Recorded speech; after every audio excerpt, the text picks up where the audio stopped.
We good? Okay, thank you. I'd like to call to order the Planning and Zoning Commission meeting for Thursday, July 23rd, 2026 at 5:31, 2. First of all, we'll do a roll call here. Now I'll start with you, Peter. Peter's here. Angela Dye here. Kathy Green. Todd Brown. And Kristen, did you mention someone's going to be? Get her unmuted. Yeah. That's Lee Shea, correct? Mhm.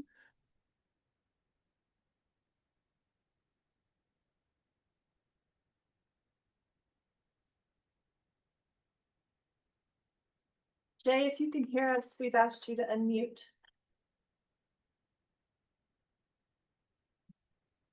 He's here anyway. She's doing her rowing exercises. I was gonna say. Yeah. Piper, let me know. She's here. She's Wait. not unmuting. Okay, but she's- all right. So Lisha is somewhere in the atmosphere of the other world. She'll join us or is joining us.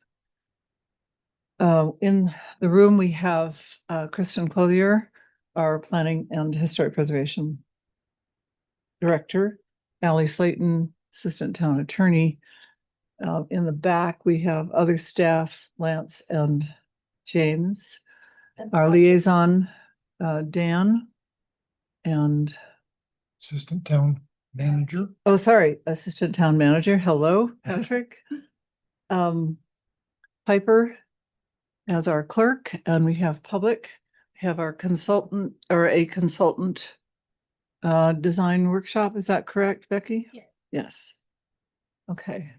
And then we have other public. Thank you for attending. All right. Approval of minutes, planning and zoning minutes for June 25th, 2026. If they're okay, I'll entertain a motion. Kathy. I move to approve the P&Z meeting minutes of June 25th, 2026 as presented. Todd seconds. All right. Any discussion? All those in favor, Kathy, Yes. Todd, Todd, yes. Peter, Peter, yes. Angela, yes. Lachey gets to vote if she can hear us. Yeah. Yeah, she is yet to unmute, so. Okay. Yeah. Well, there is a time difference. I believe she's in Oslo, Norway. So, a little bit of a time difference. Okay, action items. Christian, has a couple of items that appointments we need to make because of a change in our group here. Charles has moved to town council. Congratulations to him. So those two appointments plus we have vacancies for a regular and an alternate, and we have some decisions to make about some upcoming meetings under this item. So Kristen, you want to proceed? Perhaps for the action items, as chair, you should call for the appointment of one P&Z member to the Ethics Commission, Okay, and those two first. you should take care of those, and then I can move into staff updates. Very good. All right, Thank so you. we need to appoint one P&Z member to the Ethics Commission. Anybody? Question, anybody? Thank you, Todd. Todd will do it. They will be meeting, as I understand it, to take a look at updating the ethics code that we currently have after our last meeting. I'm happy to volunteer as long as the rest of the commission is comfortable with my ethics, Oh, I guess so. representing you. Yeah. All right. All those in favor? Will we need a motion, please? Yes. Do you want to just do them? Let's just do the both at once. Well, no, it would be better if we could do. Okay. I'll nominate Todd to join the Ethics Commission for P&Z. I'll second. All right. Think we've discussed it. So Peter, yes. Peter, yes, and Kathy, yes. Angela, yes, Todd, yes. and Lee Shea, we don't know. Yes. Yay! Yay! I can't Okay, get my video thank on, you. but I'm trying. Glad you're here, and thank you for the sacrifice of time. Appointment of one P&Z member to the vending subcommittee, and that's one regular member? Anybody? I I'll believe. do it. I have no idea what I'm signing up for. Yeah. Something that I'll be. But- It's 2 meetings a year unless there's a special meeting. There's a summer vending meeting. It's not at midnight, not at 7 in the morning. No, it's in the day. I Right. schedule them. I'll try that. That sounds like an adventure. Yeah, I'll nominate Peter Sante for the vending subcommittee from P&Z. I'll second. All right, discussion? Any further? Okay. Angela, yes. Kathy, yes. Todd, yes. Peter, yes. Lishay? She is no longer on yes for them. All right, Wow. well, we have enough votes, so thank you, Peter. Yes. Yeah. He's just glad we didn't nominate her. Yeah. Right, okay. So, you want to go? Sure. These are just brief staff updates. First, staffing update. The senior planner has transitioned away from his role in Telluride recently. I've hired John Miller of Ponderosa Planning and Design to consult part-time for our department in the months ahead as we work to recruit a new senior planner. In addition, Sheriff Kloppenberg, who was serving on the P&Z until this meeting, is now joining our staff team as our new land use code compliance officer. So we're very excited to have her joining our team. She begins August 3rd or 4th, whichever is a Monday. We have 2 open seats on P&Z because of Charles Dalton's transition to town council and Sherib's transition to staff. And so just sort of public service announcement, we would welcome interested members of the community to consider applying for those seats. Let's see. So town council had a second reading of the land use code updates associated with implementation of and consistency with the Colorado Wildfire Resiliency Code. Town council proposed revisions to the mitigation section at that 7/21 meeting. So this was on Tuesday. So I am updating the proposed land use code amendments, and there's a third reading of the revised land use code amendments that is scheduled for August 11th. And so I just wanted to make this group aware that there were some revisions to those amendments that you had put forth as a recommendation. Finally, additional meetings. I had the opportunity to meet with Angela yesterday in preparation for this meeting, and one question arose. We had discussed meeting on the second Thursdays every other month, beginning in August, as the P&Z to focus on the comprehensive plan and on the updating of the tree ordinance, so a set of land use code revisions, and we would use those meetings exclusively for those working sessions. Angela asked the question whether we might want to consider meeting monthly for 4 months. And then we were talking about maybe taking December off for that second meeting just to give everyone a break around the holidays. That's just out there. I feel like it's asking a lot to have you meet every other month, extra meeting. But Angela, I don't know if you want to lead a discussion about whether that's the direction you want to Right. go in. I think the commission has previously expressed interest and commitment to meeting, even if that gets us to some place where we can, in the new year, begin the adoption process. I thought that every month would be good. Now, let me go through what the dates were we were considering. One would be August 13th. Our regular meeting is August 20th. We would meet in September as well under this every month scenario. Our regular meeting is.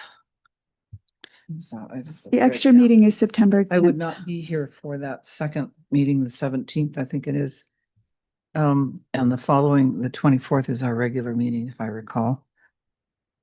But that doesn't mean that everybody can't meet. And then let me just finish here a second, Piper. October 8th would be a potential special meeting, regular meetings on the 22nd, special meeting November 5th, a regular meeting on the 19th of November. And no meetings in December. So we can talk about this a little bit later if you want. And I in can the send out an meeting. email. We can get to our items on the agenda now, Mhm. but I just want to put it out there for consideration. Okay. Sounds good. And I can follow up with an email asking so that everyone can confidentially let me know your preference for Right. monthly, every other month, and we can figure that out. Thank you. Okay.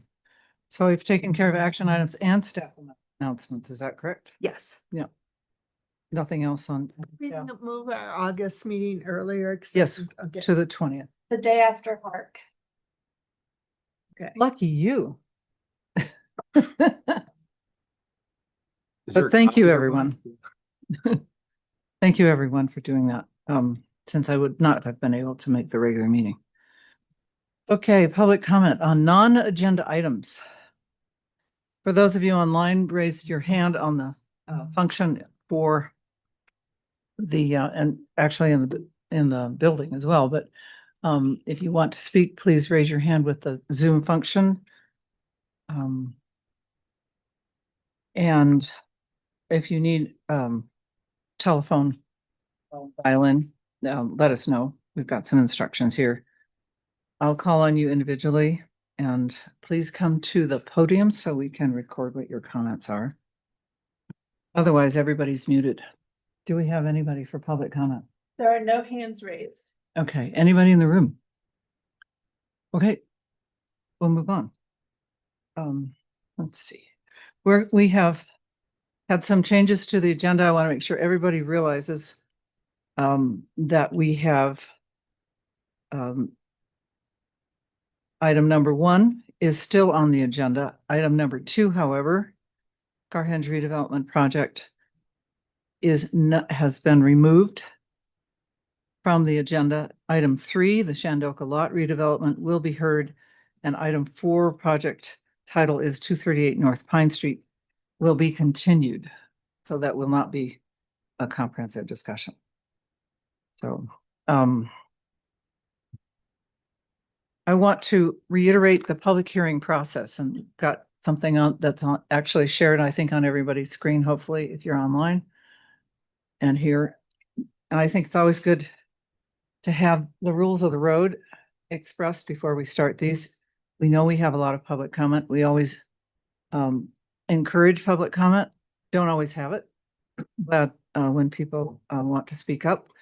But just to let you know, I'm the chairperson for one of these items and Kathy will be chair for the ones that I'm recused from, and Todd is also recused from. But we will introduce the project. Staff will give a presentation and answer P&Z's questions. The applicant will give a presentation and answer P&Z's questions. That's usually about 30 minutes or less. The public's invited to make comments on a specific project, 3 minutes or less per person. Dialogue between public applicants and P&Z members is not permitted. And in this case, in all cases, with the 3 minutes, it is possible for you to cede your time, but we will be limiting that to 4 people, so that we hopefully don't get redundancy in our comments. I want everyone to be as succinct as they can. These meetings have been going quite long and we'd like to stay alert so we can make informed decisions. So please keep that in mind. If you are welcome to come to the podium and state your name and cede your time. There only be 4 of you eligible for that. So we will hopefully have public comment between 45 minutes and an hour for each of these items, just simply because we want to keep things moving and make sure everybody gets a chance to be heard, but still not duplicate comments. Please keep also your comments to the item before us. The applicant then has the right to address any comments made by the public. Then public comment ends and P&Z members deliberate, and then we vote on the application. So hopefully that's helpful for everybody to follow. So our first item is project title Carhenge redevelopment project preliminary large-scale subdivision. The summary is consideration by Planning and Zoning Commission of a large-scale subdivision application for the consolidation of 2 lots, Lot 34 and Lot 34B, into one total one lot totaling more than 15,000 square feet pursuant to Land Use Code 6-404.g. The legal description, lots 34 and 34B Bachman Village subdivision, according to the plat recorded June 29th, 1979, under reception number 212301, County of San Miguel, State of Colorado. The address is 700 West Pacific, known as the Carhenge Lot. Zone District Accommodations 2, owner, Town of Telluride, applicant, Design Workshop, and the staff member is Kristen Clothier, Historic Preservation and Planning Director. Are there recusals? Yes. Todd Brown and Angela Dye are recusing, and we will step away. I am recused for proximity. And I am also recused for proximity. And I'll just remind everybody now that I'm taking over as chair, our third member, so we do have a quorum, is online, Lachey. You can see her up there and she's calling in from her vacation in like Scandinavia. So we appreciate her efforts to be here tonight. So Give us a second. yeah, we'll give a second while. Didn't Angela leave this room?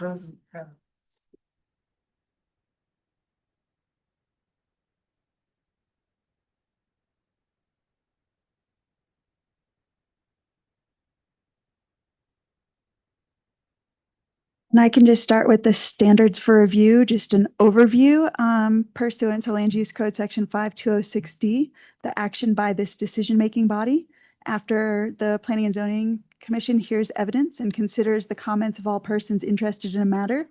This reviewing body shall render a decision accompanied by any necessary findings and have them entered into its minutes.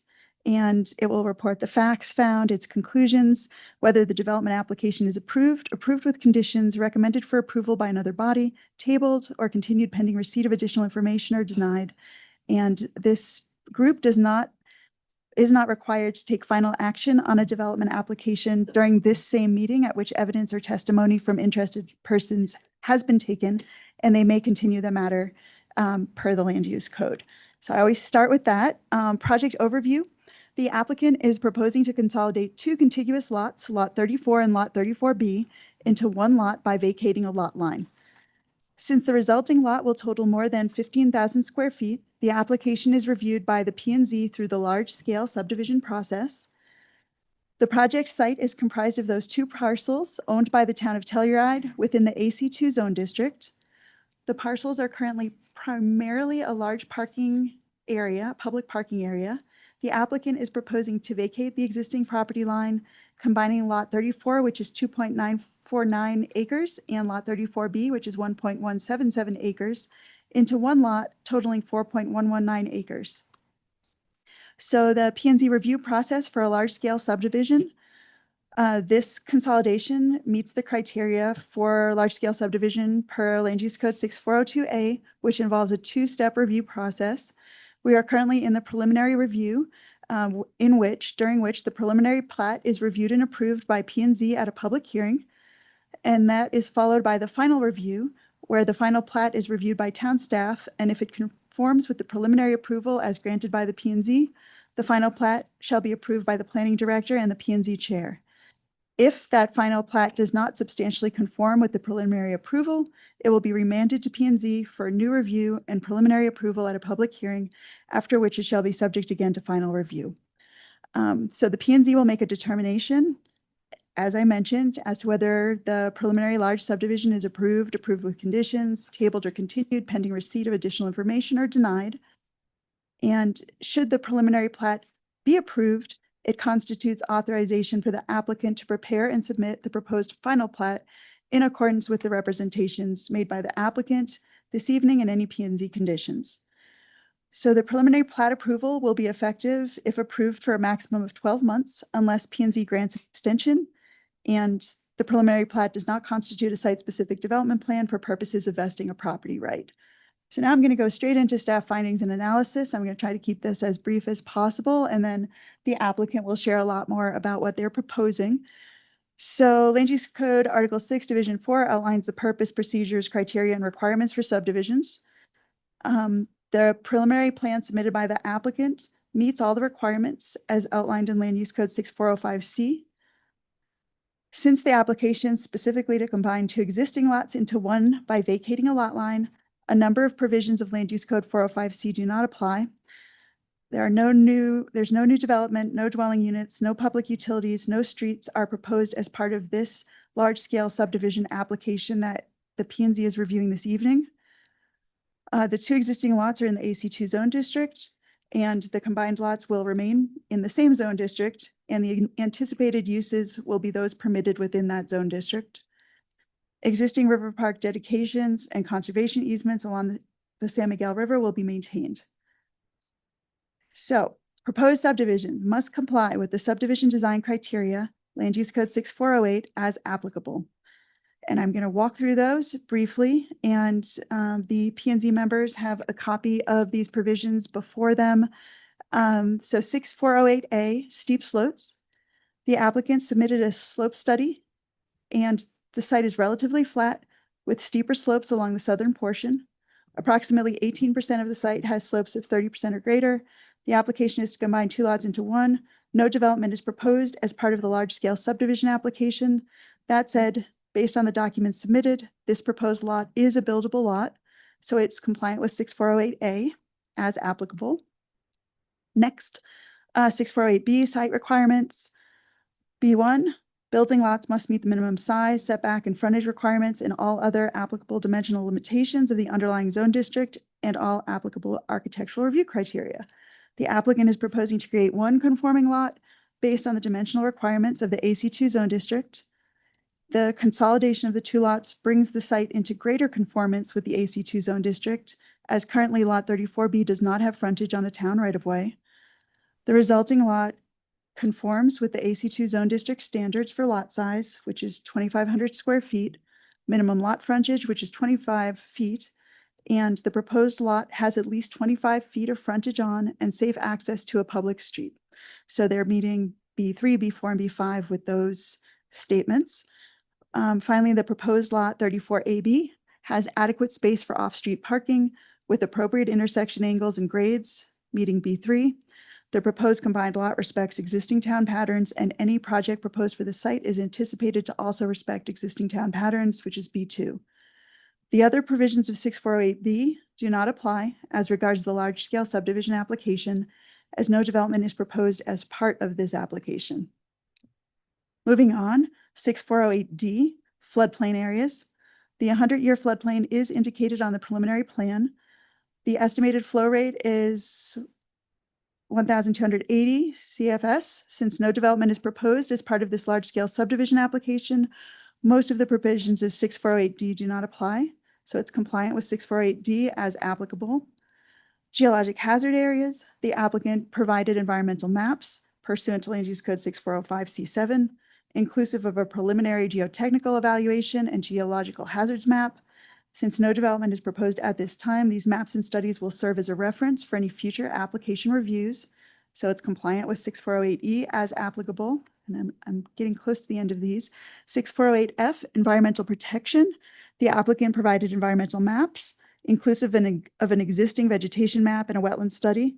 Since no development is proposed at this time, these maps and studies serve as a reference for any future application reviews. So it's compliant with 6408F.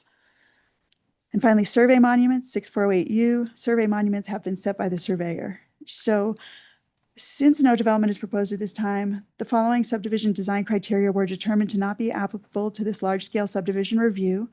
I list those here. They're also included in the staff memo. And finally, 6408W is prohibition on certain lot line vacations. So that criteria states that within the hillside transitional, residential, historic residential accommodations 1, or residential commercial zone districts, a lot that contains a 1 or 2 family dwelling unit may only be consolidated or aggregated with 1 or more adjoining lots or 2 or more vacant lots, may only be consolidated or aggregated to eliminate non-conforming lots as per Article 4, or to eliminate pre-existing building encroachments across lot lines, including open decks, porches, roof eaves, and stoops, or by means of a PUD. So this provision is not applicable in the accommodations 2 zone district, so it does not apply. And also combining the two lots will eliminate a non-conforming lot, which if this did apply, that would be in favor of this combination as well, but this provision does not apply. Staff recommendation, staff find that the application meets the applicable requirements, purpose, and intent of the Telluride Land Use Code, and that the application is compliant with the subdivision regulations, including the subdivision design criteria contained in Land Use Code 6408. Staff recommends approval with conditions. And again, I did submit a formal staff memo to the record, which includes a much more extensive review, but I'm not taking time here, although I'm happy to answer any questions after the applicant presents or after I finish presenting to any of the other points in that memo as well. Required P&Z action. P&Z may make a motion to approve with conditions, continue to a date certain pending receipt of additional information, or deny. Draft motions were included in the staff memo, and I am put forth the staff recommended motion here, which includes a number of conditions in terms of recording the final plat in a certain time frame and other items that are consistent with subdivision reviews and approvals standard practice. So that is it for me at this point in time, and I will pass it on to the applicant unless you have any other questions. Peter or Lachey, do you have questions for Kristen at this time? Got one. Peter? I think I saw mention in the packet, and if that's the part of the continued application, just let me know, related to wetlands from Terraform. Are there wetlands on this? Just as a reminder, anywhere on this AB new lot? So you can see they did a wetlands delineation for this property, and that is included in the packet. Again, because this is a lot line vacation, while it's included in the packet, there's no development proposed at this time. So the answer is yes, it's here somewhere. It's not delineated. It's here in your packet. Yes. Thank you. Okay, Lachey. I just have a quick question. If the commission wants to understand what led to the withdrawal of the PUD application. That's not, that will come. Okay. I mean, that's not part of this hearing. Okay. Yeah. And an applicant has the right to withdraw their application at any time and not offer any reasons. That's kind of beyond our purview. That's right. Thank you, Kathy.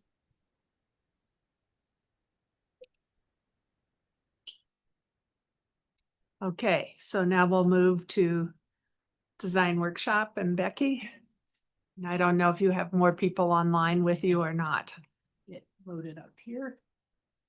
Could I remind you to speak into your microphone? Yeah, please? yeah, we can't hear you and, I'm just trying to get this loaded. okay, yeah, get ready and then go. Hi, good evening. I'm Becky Zimmerman with Design Workshop. Joining me from Design Workshop is my colleague Allison Cody. We have a pretty straightforward, simple presentation for you tonight. As this is simply vacating a lot line that draws a distinction between lot 34 and 34B.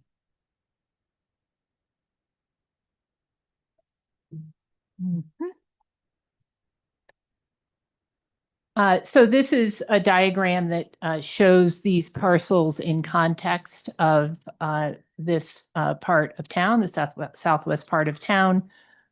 This shows Kristen's point about lot 34B is currently non-conforming because it doesn't have access to a public street. And we know that one of the goals for the town is to reduce the number of non-conforming lots. So this helps to accomplish that.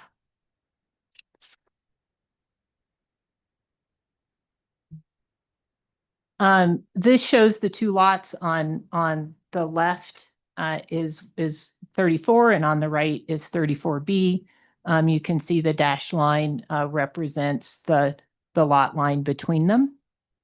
And then this is what the preliminary plat would look like with once this lot line would be vacated.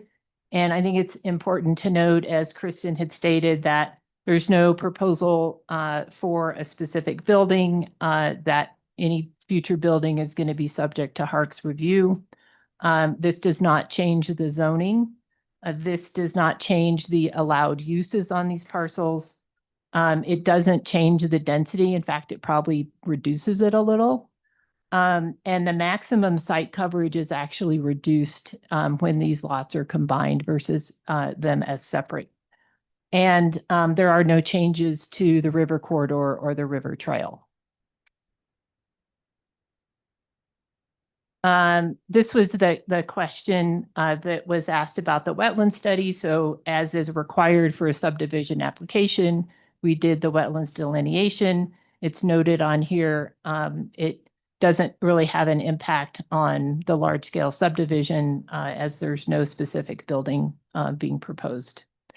There is also required in the application that geohazards map, and we accompanied that with a geotechnical evaluation report, which was in your packet. We will spare you the many pages this actually is. And that's it. So this is really the request that we have before you tonight. Happy to answer any questions. Okay. Peter? I'll start off. One of the last things you said, Becky, about site coverage, allowable site coverage actually perhaps going down. I'd like you to elaborate on that, how that's the case. Yeah, per your code, and Kristen might need to help me out on this just a little bit, but the way your code is written is really the larger the lot, the less percentage of site coverage that you can have as a percentage of the total lot. Gotcha. Okay. And then the density, is it a similar thing? Larger lot has a smaller density? And Yes.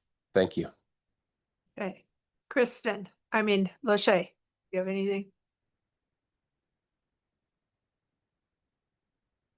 You don't have to if you don't. Okay. No, I don't. I mean, I think that the PUD definitely gave it purpose and context, but right now this is pretty straightforward. Right. Okay. All right. At this time, we will open for public comment on the subdivision replat only, a large scale subdivision, not on comments on future development on this lot. Is there anybody that wishes to speak to that? Okay. In the room. And we'll start with people in the room. I'll remind everybody that no one person gets more than 15 minutes, even if other people cede their time to that person. Jane. Okay. And you need to say your name for the record, please. Jane Hickox, 119 Gregory. My question is just a very general, basic one.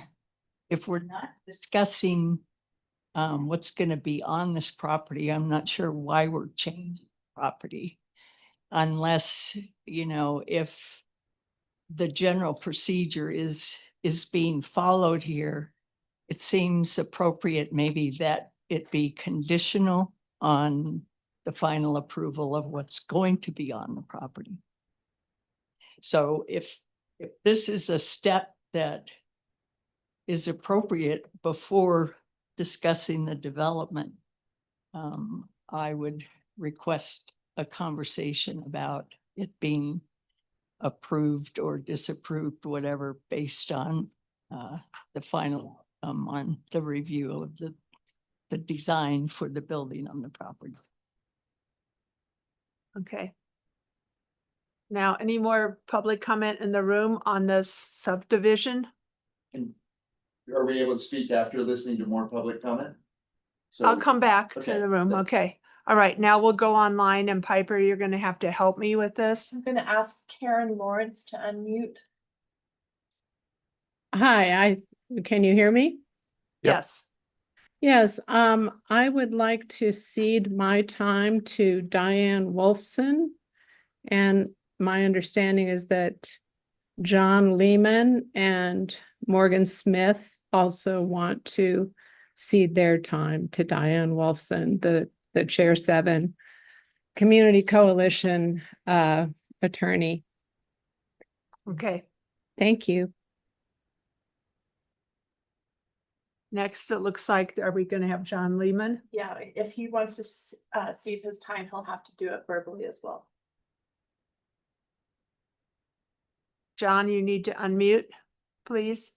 Yes, I agree. I'd like to cede my 3 minutes to Diane Wolfson. Okay. Anybody else online? Was there a person, Morgan, that was mentioned? There is, Diane Wolfson does not have her hand raised. Okay. Is there a Okay, person- there's Morgan Smith. Okay. Morgan, please unmute. I have, and I cede my time to Diane. Okay. That's 3.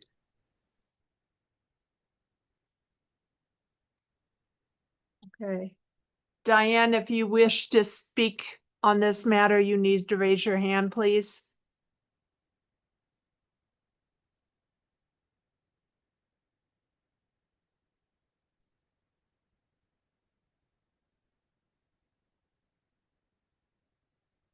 Okay. There she Oh, is. there she is. Okay, please unmute.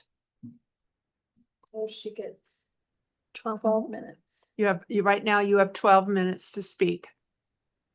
Okay, thank you. Should I turn on my video or no? No. Okay, thank you. I'm Diane Wolfson, and I'm the attorney for Chair 7 Community Coalition, which is comprised of nearly 200 of your neighbors, owners, renters, full-time residents, and second homeowners in the surrounding neighborhood. At the outset, just as a housekeeping matter, I would ask that the following be entered into the record for this hearing, which I've sent to Kristen Clothier, and that's the coalition's July 20th, 2026 letter to attorney Kevin Geiger, along with its enclosures. The town attorney's own August 29th, 2008 memorandum, and the title documents that I also sent to Kristen Clothier that support all of the arguments in the letter concerning the Bachman Village covenants, plat, and dedication deed. So I want to raise 3 things, which are the recorded covenants that are the Bachman Village covenants, the town's, what I think is misplaced reliance on a case that Kevin Geiger raised, which is the monument case. And then the third is just a process concern. So I don't know if everybody got a chance to review my letter to Kevin Geiger, but I wanted to explain it to the commission directly. And that is that lots 34 and 34B are in the Bachman Village subdivision. And you have a 1979 plat and covenants that go together that are covenants that run with the land. And the covenants affect and are a benefit to, quote, all parties now holding or hereafter acquiring any right, title, or interest in such land depicted on the plat. So this means that every Bachman Village owner, including members of the coalition, hold a vested property interest in the covenants and the plat's lot-specific designations. So those designations are very specific when it comes to how much square feet of commercial are allowed on each lot.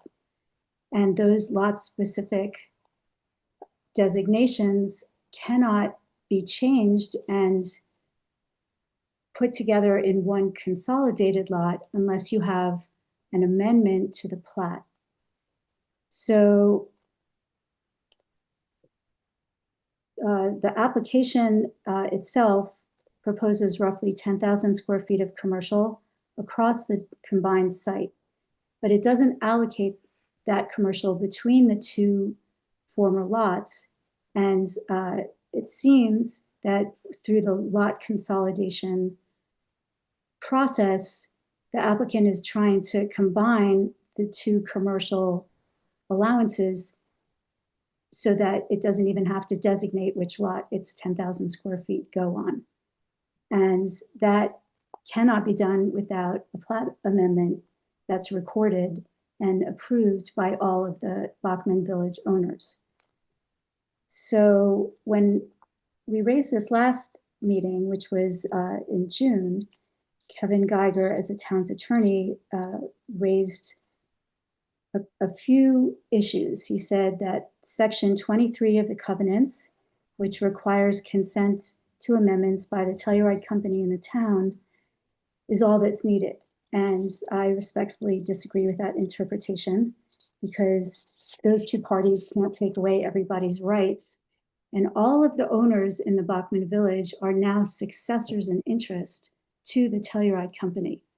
So there's a lot of language in the covenants themselves that make it clear that that's simply not the case. You can't just have the Telluride company and the town creating an amendment. And that was Kevin's position in 2008 when he analyzed this exact issue, and he wrote in his 2008 memorandum that the probable legal effect is that any effective amendment to the Bachman Village covenants would likely require consent from Bachman Village landowners in addition to the consent of the town and telco. So these are his words.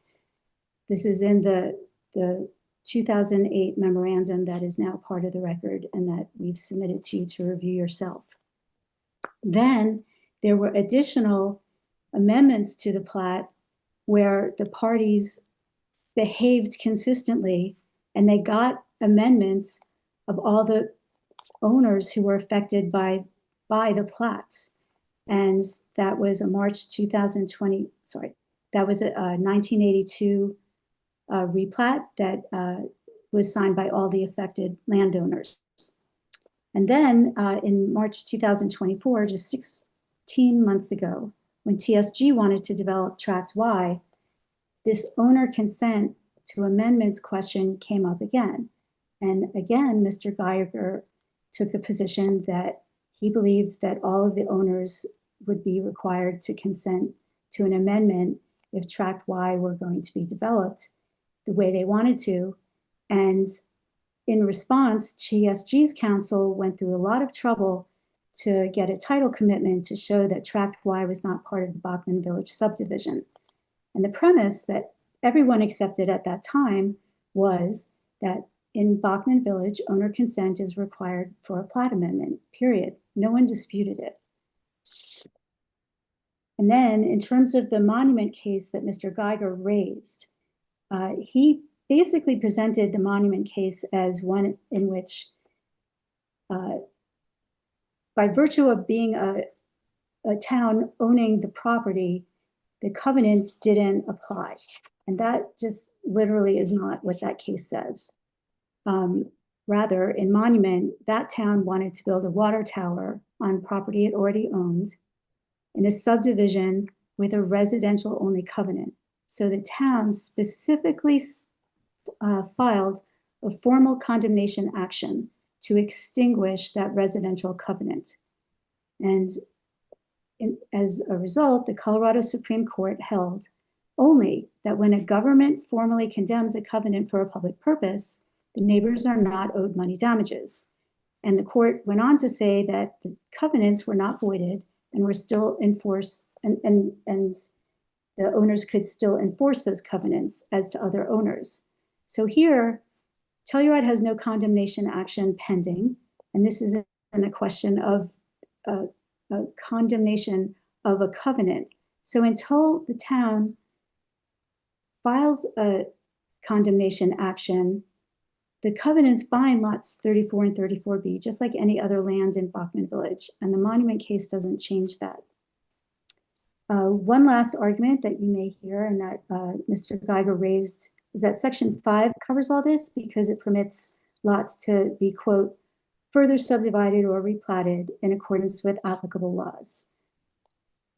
But Section 5 simply covers the mechanics of drawing lines.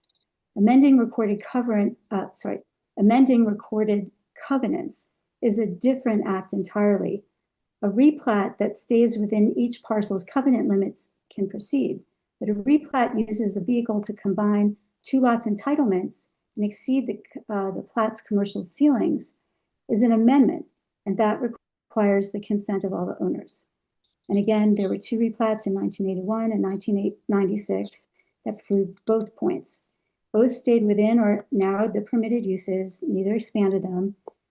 And this would be the first application in the subdivision's history to actually enlarge the lot and its uses.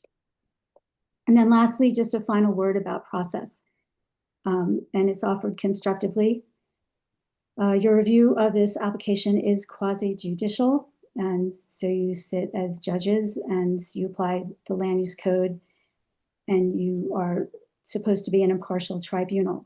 But the town is wearing two hats in this room. It's both the applicant and the decision maker, which is fine, but the same lawyer who advocates both the town's application and also advises the commission has a conflict. And it's unclear who Mr. Geiger was arguing for at the June 25th hearing when he raised the various Bachman Village provisions and the monument case. So the coalition is asking the commission to request independent conflict counsel to advise the commission on these applications.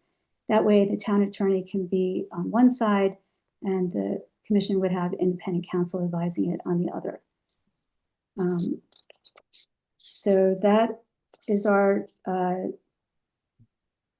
that completes my presentation. And then just to summarize, we're asking that the town continue the application or deny it as configured until the applicant addresses the covenant consent question in writing, including the allocation of commercial space between the former lots.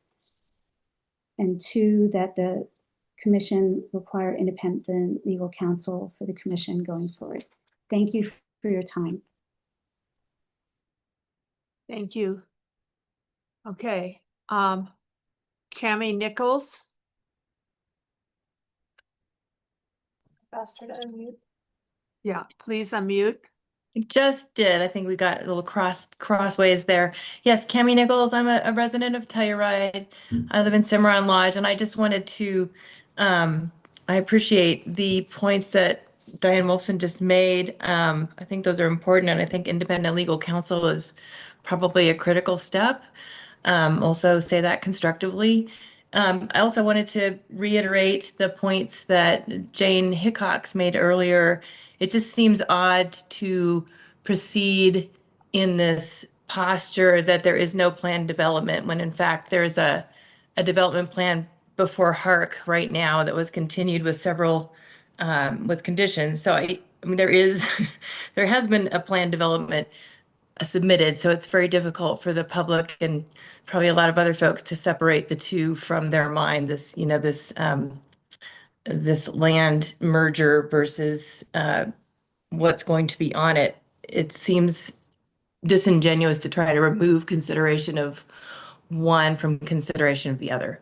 But that's all I wanted to add, and I appreciate all of your time. Thank you. Okay, all right. Next, I believe, is Karen Stratman. Please unmute. Hi, thank you for the time, and I just wanted to echo what Cami just said about the there not being a development plan. Many of us were on a call just a week ago outlining, looking at renderings of buildings and what plan was being proposed for that area. So there clearly is a plan. We've been discussing it for over a year ago. We were talking about how there were a number of comments made, not just by the Chair 7 Coalition, but by others about it not looking consistent with the rest of Telluride. The new renderings are at least a little more consistent with Telluride, but it doesn't change. We need to talk about the subdivision, not the potential PUD. Okay, all right. Well, all to say that, again, echoing the points that there is a development plan. And second, that we respectfully ask some response from the town about this whole issue of consent. Thank you. Okay, Madeline, please unmute. Hi, I just want to also say that I agree with Jane Hickox's comments, Diane Wilson's comments, and Cami Nichols' comments. I think that there's more that needs to be done to get all of this figured out before there's any kind of a vote or approval. Thank you. Okay. And Kathy, I have been told that Kirsten Crawford would like to speak by Lance. She apparently cannot raise her.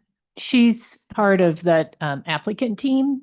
So maybe when the public hearing or the public's done speaking, I could ask her to respond on part of our, it was my error not to introduce her at the beginning as part of our team. Okay. All right. Anybody else online that wishes to speak? There are no other hands raised. Okay. Anybody present in the room wishing to speak? Okay. Please go to the microphone, Chris, and identify yourself for the record. My name is Chris Myers, 26-year town resident, live at 532 West Colorado. I guess as a citizen and as a former town councilman, I'm very troubled by this process. I'm trying to find a way to find constructive comments, and the best things I've heard is that I think P&Z needs independent counsel. I think Jane Hickox's comment that this needs to be a conditional approval depending on what sort of development proposal is brought forward. I have a particular interest in that I was the primary author of question 300 in 2015, 11 years ago, that had to do with vacating lot lines in the town of Telluride. In 2023, in 2015, it was voted overwhelmingly by an overwhelming majority of the community, about 60-40, to limit the vacating of lot lines because, quote from that, and this is quoting from the ordinance of 2023, the small town feel as multiple lots are being combined into larger lots to build homes out of scale with the community. So as the primary author of that, that was then repealed in 2023. Things were codified into the land use code. I'm a staunch supporter of the land use code because it is that roadmap by which we define the vision of this community. And what I feel in my gut right now is that our town is manipulating legal statements and non-applicability of land use code elements to get what it wants. And case in point, the agenda was supposed to be hearing from the applicant, who is supposedly Design Workshop, who is actually the town of Telluride. That was removed from the agenda because you cannot hear an application for a PUD on the agenda. It's the crossed out section from your agenda for tonight. You can't hear. You need to direct your comments to the subdivision. I am. PUD. So, but that was on your agenda. And when it realized it was in conflict with the memo for this lot line vacation, it was eliminated from the agenda. So what I am really feeling, my gut is in knots right now. Is that the time? I thought it was 5 minutes. Three. Does anybody out there want to cede some minutes to me? Okay. You have to go up and give your name, please, Molly. Molly Herrick, 30-year resident of Telluride at Telluride Law. I see my minutes to Chris. Thank you. So sorry, I don't have prepared comments, but it's very troubling when the public, it seems to be having this. The town is the applicant. We have become the largest land developer in the town of Telluride. And they are finding ways to legally manipulate their way through the land use code, which is supposed to be our guiding document for how we wish our community to evolve. And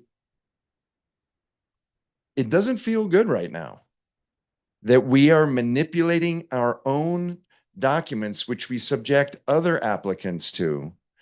And we're now trying to find ways to get around the land use code. In terms of lot line vacations, not having a development plan in front of me, this is supposedly getting rid of a non-conforming lot because it doesn't have road frontage. The town owns both the lots.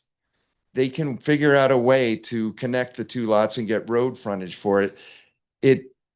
That is a smokescreen to make a mega lot. And I'm very concerned that this mega lot at some point, or mega or maga lot, whatever you want to call it, what happens with no development approval that this decides to get sold off to somebody? This will be one of the largest lots in the town of Telluride, and with no idea of what may happen in the future. So I think the best suggestion I've heard tonight is that if there is going to be a vacating of this lot line, you need independent counsel to help you navigate the land use code so that you can make it a conditional approval pending a future development plan. So I really ask you to please continue this, if not outright deny it, but continue it at least so that we can have an independent counsel advise the P&Z so we don't have the same attorney figuring out how to manipulate our way through this rat's nest. Okay, is there any more public comment from the room? Okay. Please go up, Mary Beth, and identify yourself. Hi, excuse me. I'm Mary Beth Mueller.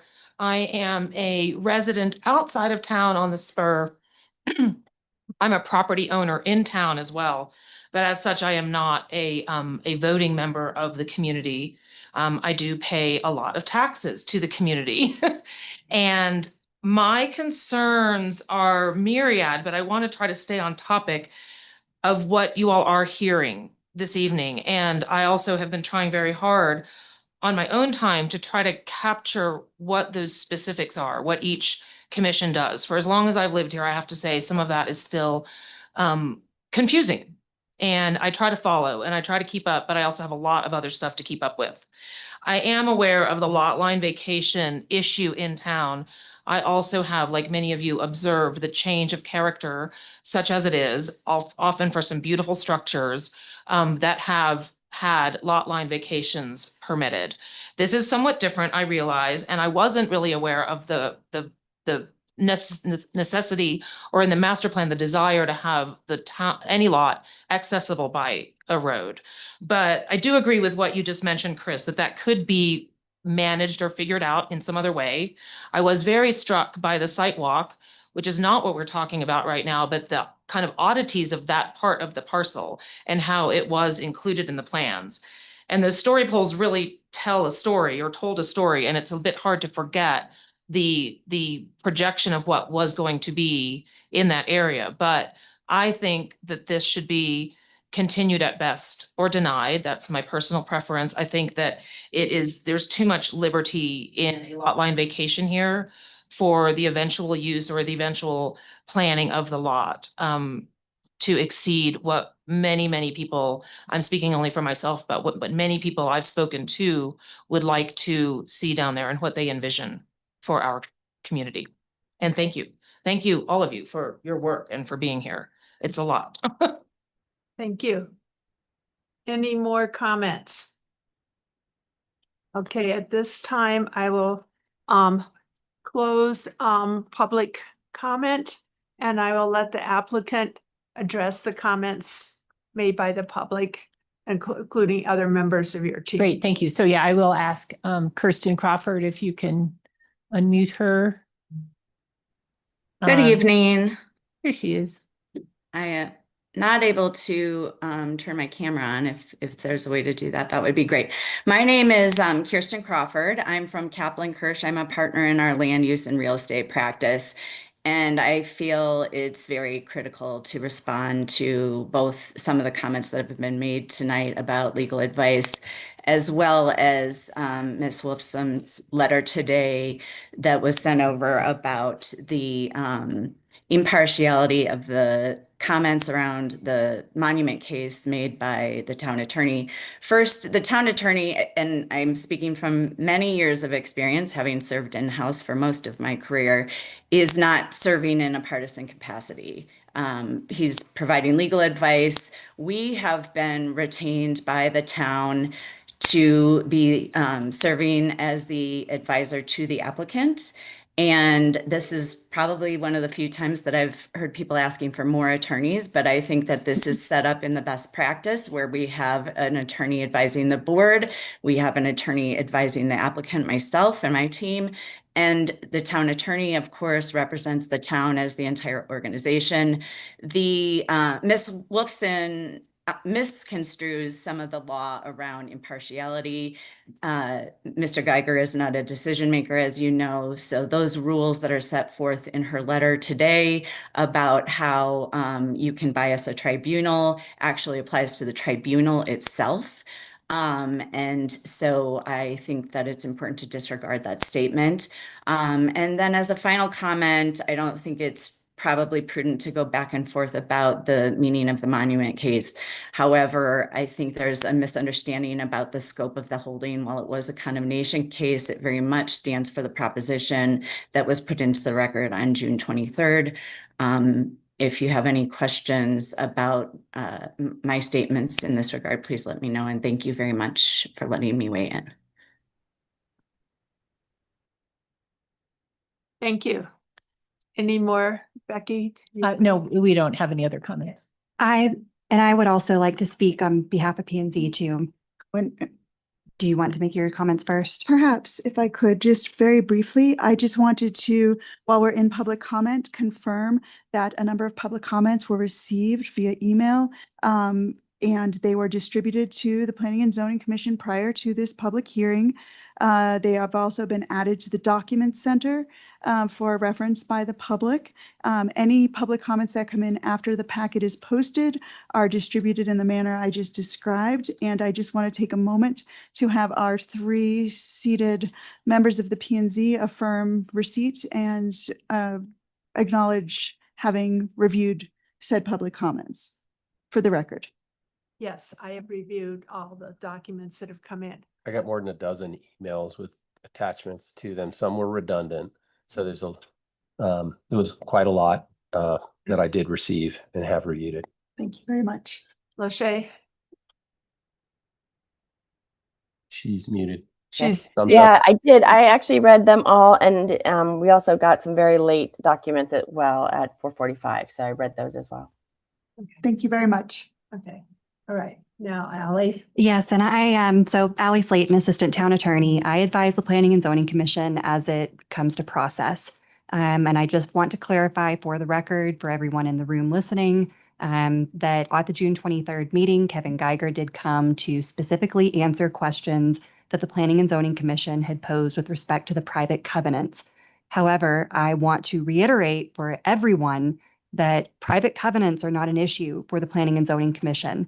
We've received a lot of public comment about that. I know that is what the public is most upset about right now. That is what it seem to be challenging at this point. However, it is not right for Planning and Zoning Commission to consider. It is not proper for them to consider those private covenants. This advice and direction is consistent with how we have handled other properties in the area where private covenants have repeatedly come up. It does come up somewhat often here in Telluride. However, Planning and Zoning Commission is not the property authority to determine the legal rights or even existence of those private covenants or their applicability. So you can continue to make those comments, but I think Planning and Zoning Commission understands that that is not something that they can consider, although they did wish to hear a preliminary position from the town as to the status of those Bachman Village covenants, which was provided by the town's legal counsel. Okay, thank you. All right. At this time, we'll move to board discussion and deliberation. And Peter, do you want to start or you want me to start? We'll let Lachey come in a minute since she's far, far away. I feel like we have heard quite a variety of things that's somewhat contradictory, and that's not ideal. And I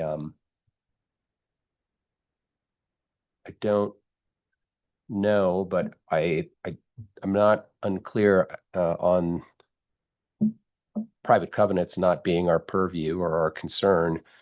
I think it has been raised, and if it's been addressed or you can speak to it, it would be helpful. I believe uses or units or parking may have been brought up as well. And I have a curiosity if what we're considering tonight in this replat or lot line vacation is engaging in making alterations to the Bachman Village plat. And in those categories, not in the private covenant component. And I believe those answers were provided by, again, Kevin Geiger at the last meeting, that it is not amending the plat in any kind of improper way. Again, when it comes to these private covenants and or amending the plat in an improper way pursuant to those covenants, not the land use code, but those covenants, the applicability of those covenants will be adjudicated by a court should this issue be brought by the members that are challenging this issue. However, again, it does lie outside of the purview of this commission for purposes of tonight's meeting. So I would just encourage you to stick to the criteria of the land use code. We are specifically looking at that 6408, that criteria. If there is a reason for denial based on any one of those criteria, you could deny. Otherwise, you can seek continuance for more information or approve if this proposal meets all of that criteria. Thank you. Okay. Lachey?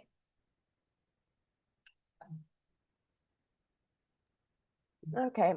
Yeah, I'm with you on this one. Peter, it's the consolidation itself, while it might be like technically sound, it does feel like there's a lot of layered recorded instruments that are affecting what can and can't be done. But moreover, I think it's going to be, even if the consolidation was approved tonight for the subdivision, there's going to be, I think we need to have conditions when it comes to whether it's the flood evaluation and the traffic impact analysis and sorry, but that's where I was going with it. I don't want to talk about it right now, but that's, I think, where I am leaning towards is to have that all be submitted at the time of the conceptual PUD. Okay.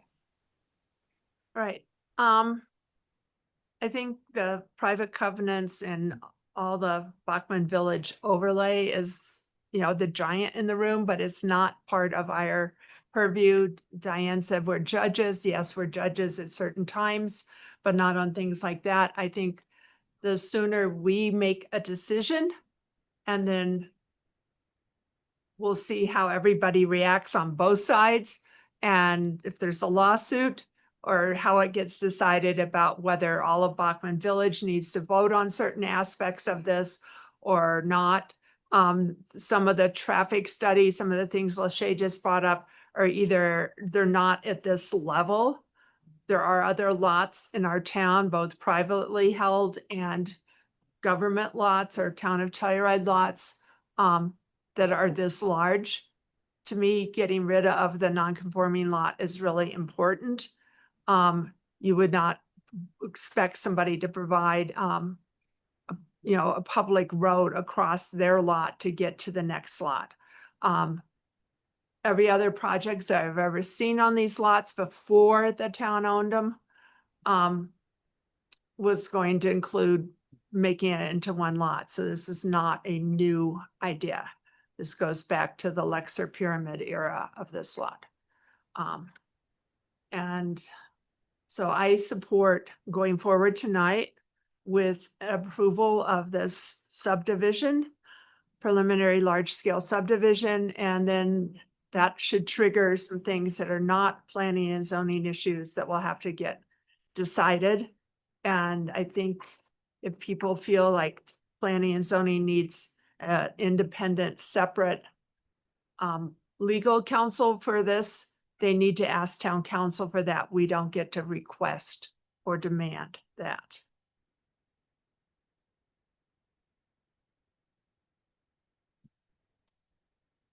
Okay, are you ready? Yeah, no, I follow. Make one just other comment. We heard a fair amount of comments from the public and kind of a general concern or a sneaky use of the land use code or the sequence or things along those lines. And I think this is, it's challenging. It's a big piece of land in town, but it is a predictable set of applications that have specific criteria, and subdivisions are different than PUDs or different than HARC reviews. And it's a lot to keep track of, and it does seem concerning in ways, but it is quite normal in development review to go about a sequence, answering first level questions and moving on to the next, and so on. And so I understand that this is not foreign to me in that regard either. Okay. To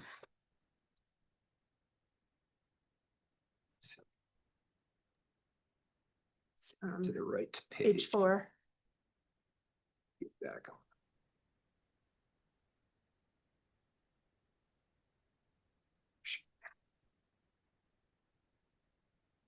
Just got into the soils report, which is not what I was trying to do. No. Here, I'll just hand you, You got a paper copy? yeah, right in the middle of the page. Okay. Licia, you don't have any other comments at this time? We're Not ready this to. time. Thank you. Yeah, ready. Okay. I move to approve the preliminary large-scale subdivision application for the consolidation of the two lots, Lot 34 and Lot 34B, Bachman Village subdivision according to the plat recorded June 29, 1979, under reception number 212301, County of San Miguel, State of Colorado, into one lot, Lot 34-AB, pursuant to Land Use Code 6-404.G. Based on the findings set forth in the staff memorandum dated July 23, 2026. And before I read, with the following conditions here, is it appropriate for me to start and just say 1 through 4 as written, or we haven't had any discussion on these conditions? I'm reading them here. I think it's okay to say 1 through 4 as or written, as presented in the. as presented. In the staff. In the staff memo of today's meeting. This motion is based on evidence and testimony provided at a public hearing held on July 23, 2026, with notice of such hearing provided as required by the Telluride Land Use Code. Okay. Is there a second? I'll second. Lachey seconds. Is there any further discussion from the board? Okay, then we'll vote. Peter? Do I go first? Yeah. Peter is a yes. Lachey, your second? Yes. Yes, and Kathy is yes. So it passes unanimously for just the subdivision. And we'll do the next, we don't have to do anything because it was on the withdrawn application. Okay, we will take just like a 30-second break to bring our other P&Z members back into the meeting. So.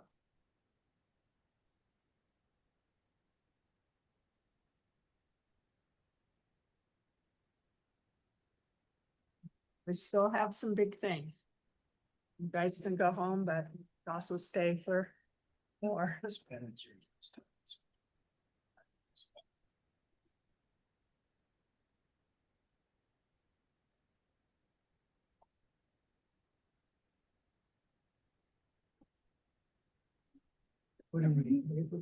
No, just kind of backing myself out of here for a second. Thank you so much. All right.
Let's start with, or continue here and go to number 3. Project title Shandoka Lot Redevelopment Project, Conceptual PUD. Is there anyone recused from this? Not me. There was only Sheriff and she's not on our board. Correct. So, Yeah. I didn't think so. I had that. no, that's a good idea. Yeah. Okay. Continuing, summary. Consideration of a conceptual plan unit development PUD application for proposed new construction on town property pursuant to Land Use Code 6-307.f. Legal description, Lot L, Blackman Village, Accord 2 plat, Book 1, page 328, and replat 13096, Book 1, page 1991 of lots J and L, dedication book 483, P733. Is that continuing? Containing 4.07 acres. Address 860 Black Bear Road, the Shandoka lot known as. Zone District Accommodations 2. Owners applicant Town of Telluride, applicant Design Workshop, and staff member Kristen Clothier, Historic Preservation and Planning Director. You want to take it away, Kristen? Yes, give me just one moment, bringing up my presentation. Here we go.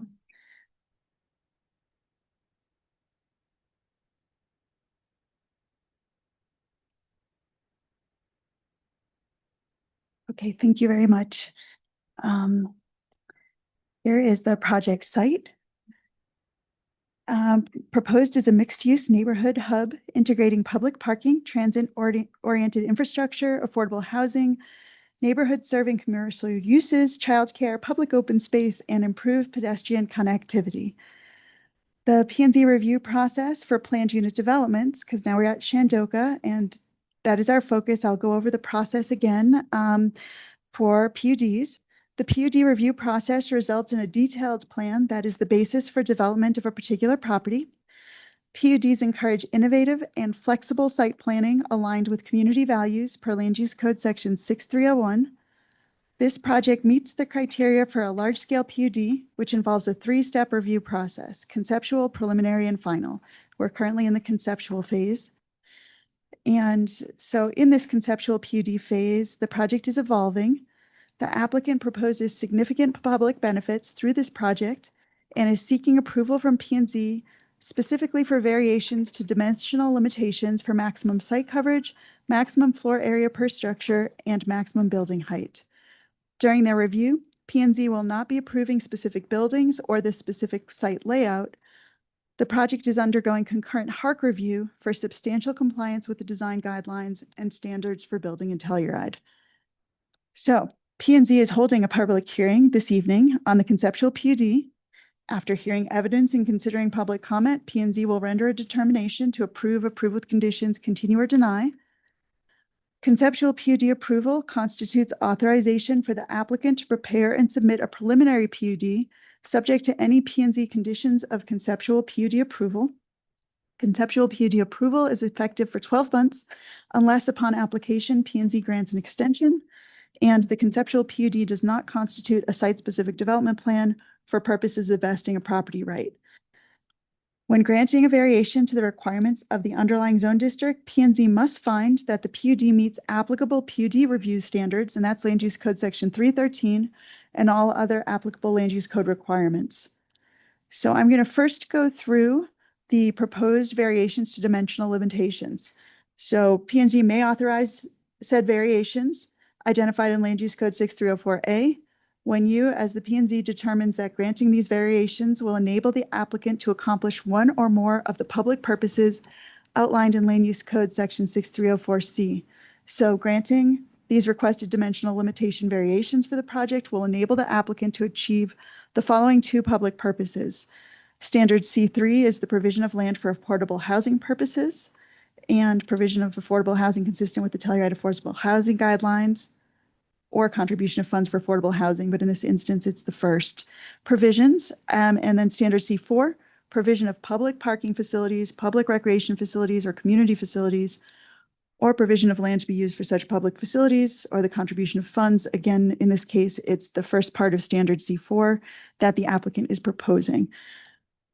So the variations they are requesting to dimensional limitations, maximum building height is the first of three. So for principal structures south of the San Miguel River, the land use code reads in the AC2 zone district that maximum building height is 40 feet with the highest ridge point of any roof, excluding chimneys, not to exceed 45 feet. The maximum building height for principal structures may be increased if approved pursuant to PUD review to up to 50 feet south of the San Miguel River with the highest ridge point not to exceed 55 feet directly above the original ground surface. The applicant is specifically seeking to increase the maximum building height and the highest ridge point for specific portions of a specific building, building 1, the parking structure, while limiting the maximum building height for the building closest to the San Miguel River, which is building 2. The applicant proposes specifically an increase in maximum building height above 40 feet to approximately 47 feet 4 inches for specific portions of the project. And so 29,473 square feet are anticipated to exceed that 40-foot limit. This is approximately 16.7% of the total area of the site. Applicant is also requesting to increase the maximum peak height from 45 feet to approximately 50 feet for portions of the project, totaling 3,877 square feet for roof peaks proposed to exceed that 45-foot limit. But within the PUD limitation of 55 feet max, they're asking for 50 feet. This is approximately 2.2% of the total area of the site. So and then finally, they are proposing to reduce the height of building 2 along the San Miguel River to lower than the allowed maximum building height. So the height of building 2 will be restricted through the PUD process to 35 feet. This is the visual. This was included in the posted packet as provided by the applicant as Exhibit E of their packet. This is showing in blue the area that they are proposing to be above the 45 feet in approximately 50-foot height. And you can see it's that 2.something%. I can go back a slide. 2.2% is in blue. And then the diagonal pink hatching is the area they are proposing to be above 40 feet, again, just for building 1, which is the parking structure. This does not apply to the other buildings as shown. Okay, so now we're moving on to the second of 3 requests, the maximum site coverage. Can I clarify the? Sure. And again, this was supplied by the applicant, so they may be able to best answer questions, but I'm happy to hear you out. As I read it, the application is not requesting that the entire pink crosshatch area goes to 47.4 or 47 feet 4 inches. It's a flat roof and it's a slope. So they are requesting the over 40 feet, Yeah. and the area that's hatched is merely above 40, but it can vary up to a certain maximum that they're proposing. So good question, though. I'm glad you asked that question. All right, maximum site coverage. The total area of the proposed PUD is 177,289 square feet. In the AC2 zone district, if a lot size is 100,000 square feet or greater, maximum site coverage is 30%. Additional site coverage percentage is allowed if the applicant encloses all or a percentage of the required parking. And I will emphasize the word required because the applicant will have a certain amount of required parking, but they are proposing to provide additional parking beyond that. So residential dwelling units require 1 parking space per unit, and low-intensity commercial uses require 1 parking space per 1,000 square feet of floor area. Clearly, once the project is further along, we will know number of units and the types of commercial uses and be able to make an exact calculation of required parking. But the applicant is proposing to meet 100% of the parking requirements on site and to have 100% of the required parking be enclosed. So this allows for 10% additional site coverage, so that's 40%. In the case of a PUD, the maximum site coverage in the AC2 zone district is 60%. And what the applicant is proposing through the PUD process, they are requesting to increase the maximum site coverage above 40% as allowed within the AC2 zone district pursuant to a PUD to 55.28%, specifically for the purposes of a basement level for parking. So again, that's under the 60% maximum, and it's specific to that basement level for parking, which does count towards site coverage based on the land use code. So there's specific ways to calculate depending on variables, but in any event, that's specifically to allow for that basement level parking. And proposed site coverage above the basement level is approximately 39.18%, so 69,458 square feet. So there's that distinction there. Again, to get as much of that parking below as they can.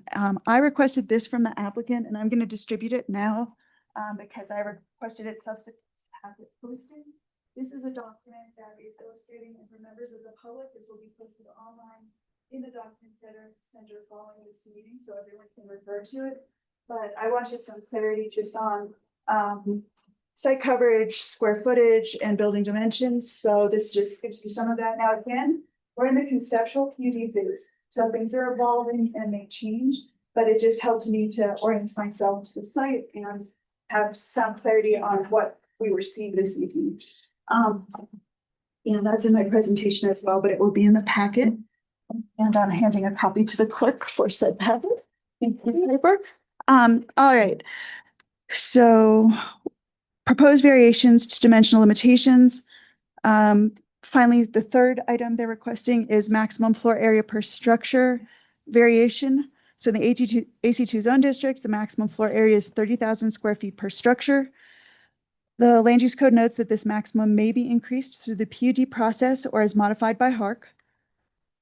So 2 ways for them to request that increase. They're coming before you through the PUD process. The applicant is requesting an increase in maximum floor area per structure above the 30,000 square feet permitted within the AC2 zone district, specifically for building 1. The total project floor area is 269,900 square feet. And as depicted at this point in the conceptual, building 1 is 217,500 square feet. I do want to make sure to note here, again, this is undergoing concurrent HARC review, and the applicant has been working to break up that massing, and I'll talk about that a little bit in terms of your criteria as well for PUD review momentarily. So P&Z PUD review considerations. First, looking at their proposed public benefits. Any impacts that result from variations granted through a PUD must at a minimum be offset by public or private purposes established by the approved PUD. So this project is proposing to provide significant public benefits inclusive of plus or minus 55 units of affordable residential units, plus or minus 300 additional parking spaces for commuters, visitors, and transit center commuter parking bike storage to provide greater access and connection to transit services and multimodal transportation options, plus or minus 7,700 square feet of neighborhood serving commercial public uses, interspersed throughout the site to include childcare, food bank, small food and beverage, and fitness. Transit-oriented facilities, including commuter bike storage, I think I repeated myself, transit drop-off pickup areas, and related transit infrastructure improvements, community park open space, and also lower than required building heights along the river by placing restrictions on the height of building 2. So now I'm going to go through various criteria that must be met. Proposed uses. All proposed uses must be found by P&Z to be consistent with the purposes and policies of the Telluride Master Plan and compatible with surrounding structures. So yes, the uses are consistent with the AC2 zone district, affordable housing, neighborhood serving commercial, enclosed parking, open space parkland, per the underlying zone district. And then consistent with the goals and objectives of the Telluride Master Plan, the project aims to provide for construction and maintenance of affordable housing within the town, with serving both permanent and year-round population and seasonal employees, including both rental and ownership and a mixture of locations and unit types. This is the broad statement from the master plan. The project obviously is meeting part of that through their proposal, but this speaks to the region as well as the town, et cetera. Support sustainable land use and infill development, provide adequate parking facilities to serve the demands of visitors, residents, and commuters while balancing the desire to maintain a pedestrian-oriented community, reduce car dependency, enhance transportation linkages, and increase bike and pedestrian access.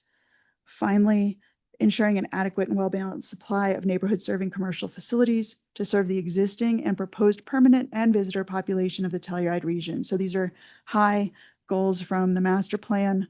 And as we already talked about, but this is another provision required to be met. Impact offset. Any impacts that result from variations granted through a PUD must at a minimum be offset by the public or private purposes established by the approved PUD. I've already gone over these, from affordable housing to transit-oriented public parking, neighborhood serving commercial uses, connectivity, open space, playgrounds, gathering areas, all of the public benefits that the applicant, I'm sure, will go into in more depth. Mitigation of effects. The effects of any differences in use or scale that you grant must be found to have been mitigated through careful planning. So in this instance, the applicant has engaged in a multi-year planning process for this project, inclusive of extensive community engagement and multiple rounds of revisions based on feedback received. Throughout the project's planning process and design evolution, the applicant has worked to mitigate potential effects. So extensive planning and community engagement efforts have informed the project. Input has been collected from town council, HARC, P&Z, of course, but also, the community at various stages of concept evolution. The alternative to-be concept plan currently incorporates feedback received thus far, including introducing a 4-building concept to break up the massing and intersperse additional green space, prioritizing the pedestrian experience, expanding the neighborhood serving and community spaces, increasing the underground parking footprint. So staff finds that has been met. Now we're getting to the PUD review standards, which is Land Use Code Section 36313. I provided each of you with a copy of that section of the Land Use Code. It will be posted online in the Document Center, but it's also available on our website directly through the Land Use Code. But for reference, when P&Z grants a variation to the requirements of the underlying zone district, P&Z must find that the PUD meets applicable PUD review standards per that section of the code and all other applicable land use code requirements, of which I was going over previously. And you must ultimately find that the PUD complies with the PUD review standards, inclusive of PUD site design standards relative to quality of open space, landscaping, circulation, parking, livability, building height, and building design as applicable. So I'll quickly walk you through the staff review and analysis of each of those per section 6313A. Consistency with the Telluride Master Plan I've already covered, so I'm going to keep moving. 613B1, quality of open space. Applicants proposing high quality open space, including outdoor community gathering spaces, a child's care play area. And this open space is accessible, functional, and usable by people being served. Site plan prioritizes pedestrian movement to promote neighborhood connectivity, which the applicant demonstrated in their application packet posted online. The project will preserve natural features and vegetation along the San Miguel River. The open space breaks up the project components. Housing is in close proximity to open space. And again, the project has now been divided into 4 buildings, and then those are broken up into modules within those buildings as well. Except for the proposed variations to dimensional limitations, the project will comply with the Land Use Code dimensional limitations for the AC2 zone district. So staff would find that has been met. Moving on, landscaping, B2. The applicant proposes to utilize native species and water conserving and fire-wise planting materials and design principles in all project landscaping. The plantings will be used to screen utilities and facades. A conceptual landscaping plan, including a maintenance plan, will be submitted as part of your preliminary PUD should you approve the conceptual. The applicant intends to comply with town landscape plans, policies, and standards. So staff finds that this has been met. Circulation 613B3. Site circulation plan, which is included in your packet, demonstrates how pedestrian and bicyclist conflicts with vehicles will be minimized. The circulation network prioritizes pedestrians and bicycles through safe, connected pathways circumnavigating the site. Public transit serves this property. The new multi-use path along West Pacific and the River Trail are both in close proximity to the project site, with safe and easy access for pedestrians and bicyclists. Vehicular circulation and speeds are minimized through the site design, and the pavement area is minimized with the enclosed parking design, and open space is maximized. And finally, they have room for emergency vehicle access, appropriately sized fire lanes, and turning radii. So staff finds that those have been met. Moving on, 313B4, parking. Parking strategy is aligned with the town's goals for walkability, reduced car dependence, neighborhood compatibility, and connectivity. The on-site parking will serve residents, commuters, and visitors. The layout's intentionally compact and efficient in terms of the parking. The project is designed to meet the parking requirements of the underlying AC2 zone district and to provide additional parking to serve community needs. And all of the parkings within the parking structure, the enclosed parking minimizes visual impact and reduces the amount of land necessary to meet those parking requirements. You'll note that the footprint of the above grade parking structure has been reduced throughout this project's evolution. Pedestrian movements are clearly separated from vehicular movements, and this provision B4 also addresses site lighting. Applicant has confirmed that site lighting will be compliant with the land use code and design guidelines. It will be designed to reduce glare, ensure downlighting, and prevent offsite impacts. And the review per the design guidelines happens within HARC, which is the concurrent review. So staff finds those standards to be met. 313B5, livability. The community gathering area, playground, and open space support livability and have views towards the river. The generally flat site is designed with open space between multiple buildings, which allows sunlight to infiltrate and to maintain visual connections to the surroundings. Lighting, again, is addressed in livability, and I just went over that. Commercial spaces will provide community amenities and gathering areas. So staff finds that livability has been met within this PUD. B6, building height. This project is composed of several buildings with open space in between rather than a single large structure. So it's reducing the perceived mass and scale and reflects established development patterns. And this is something HARC is working on primarily, so it's more under their purview, but it is under your B6 as well. Articulated massing, various roof lines, and modulation of building forms provide variety and visual interest. The building orientation and configuration are designed to be compatible with the architectural character of Telluride. Buildings are oriented in space to minimize shadow impacts. The landscaping integrates the development to the river corridor setting. Again, multiple buildings, breaking up mass and breaking up the building forms, reducing perceived massing. Building heights are designed to step up from reduced height along the river in building 2 to the parking structure building 1. And the mixed use nature of this project is appropriate for the site and its surrounding neighborhood as it's situated in the AC2 zone district.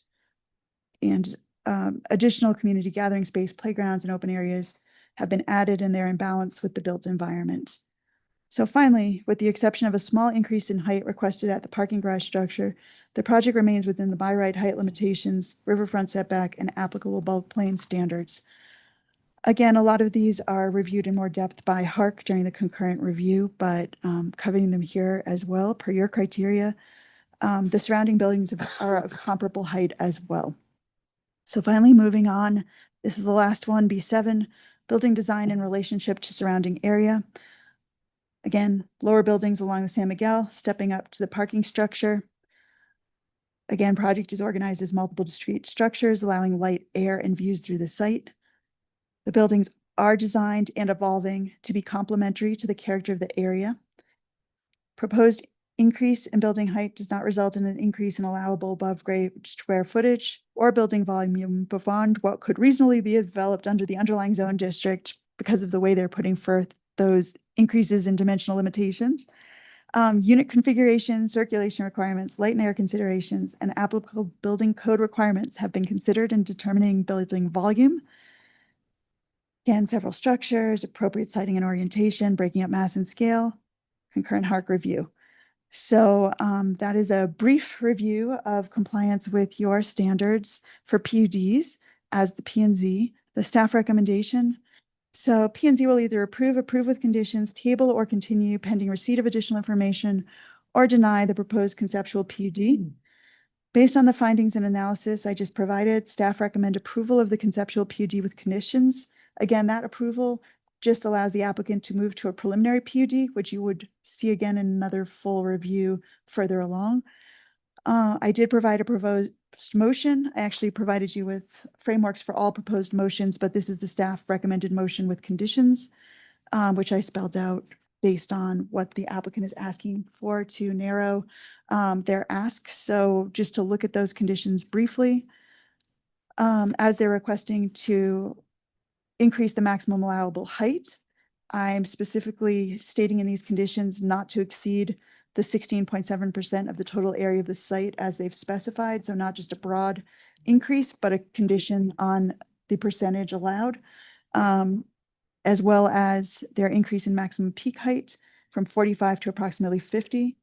I think it's important to include in the conditions not to exceed 2.2% of the total area of the site or some limit on that. And that is what they're proposing. So that is reflected in the condition. A condition that would reduce limit maximum building height to 35 feet for building 2, just so that balance is there. The increase in site coverage, they're requesting 55.28% for the purposes of a basement level for parking. I would recommend that the condition include not expanding the development envelope for the area nearest to the San Miguel River. So the proposed site coverage above the basement level also is not to exceed 40%. I think it's helpful to constrain that request to specific areas. And again, that's specifically for building 1 and not wanting that increase in site coverage along the river.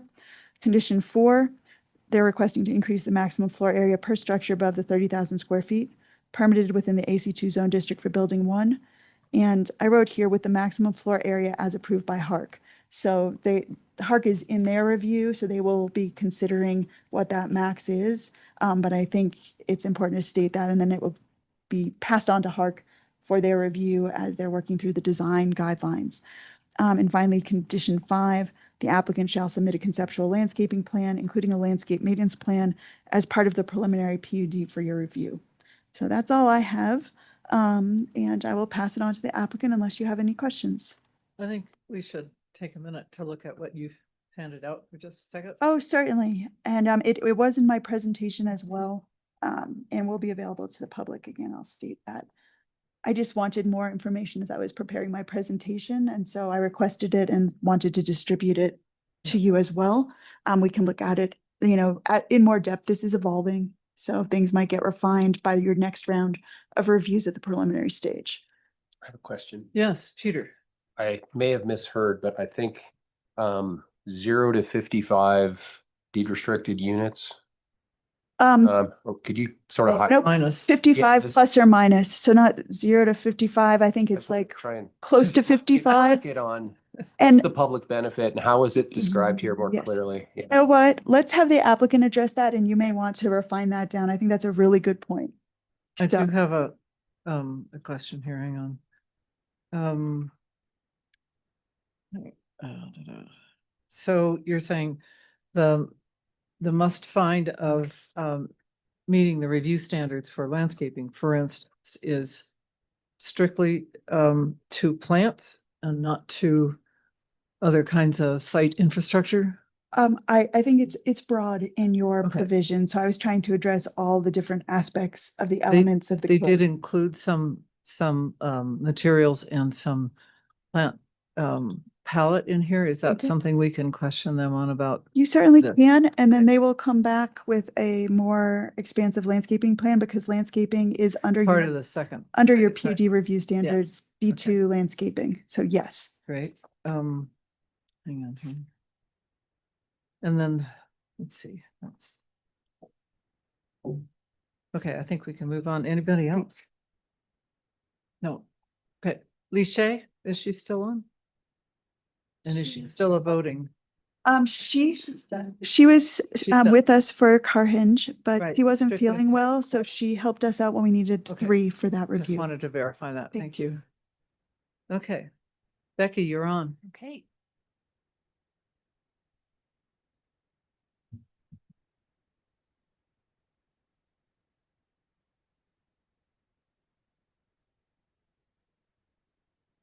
Good evening. I'm Becky Zimmerman with Design Workshop. I'm joined tonight with the rest of the team, Alice Cody from Design Workshop, Laura Doherty and Randy Rhodes from Cushing Terrell Architects, and Kirsten Crawford.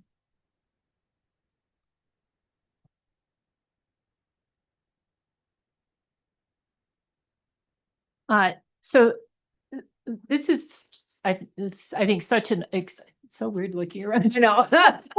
I can vote. How We'll about try that? this. There we Okay. go. It's just, I think this is an exciting opportunity for the town and the community. This project, really hits some things that are important to the town that you have identified through your master plan.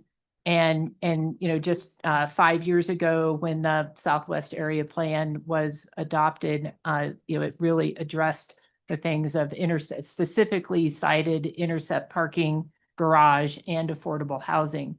So this project provides, improved transportation, a lot of connections, both through transportation and, the capturing of cars so that people can then walk to where they are headed downtown to either visit or to employment.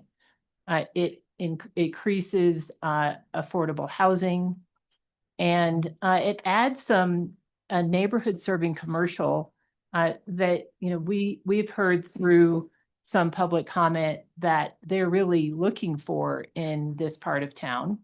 And it provides childcare and some community amenities, including the food bank. That existing site, as you know, is currently a parking lot. It is used by the Shandoka residents, which are deed restricted housing. It's also used for private parking, individual cars that are coming. It's skier parking. And these photos really kind of indicate the conditions of the roads and the parking lot. The surrounding neighborhood is primarily residential, lodging, and some commercial, primarily built in the 70s and 80s and a little bit in the early 90s. Currently, the parking area there's a transit stop on the southwest corner. And the river corridor to the north and the river trail is a very special place in the community. And this proposed plan will leave that intact. It would remain. It's also, I think important to note there's a significant amount of bike parking and trash receptacles on this lot today. And those will be improved and even increase the bike parking and access.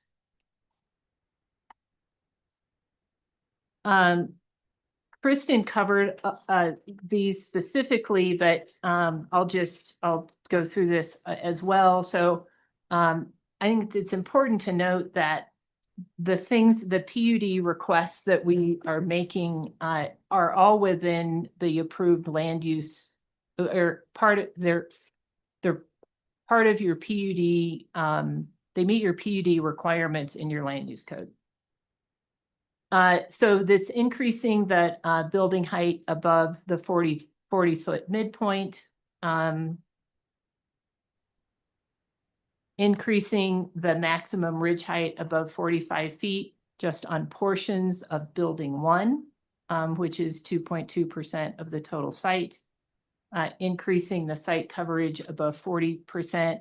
Once again, that 55% is the increase only as it's related to basement parking per your land use code, and increasing the maximum floor area per structure above the 30,000 square feet, specifically for the parking facility. But this is the really more than compensated for in the public benefits.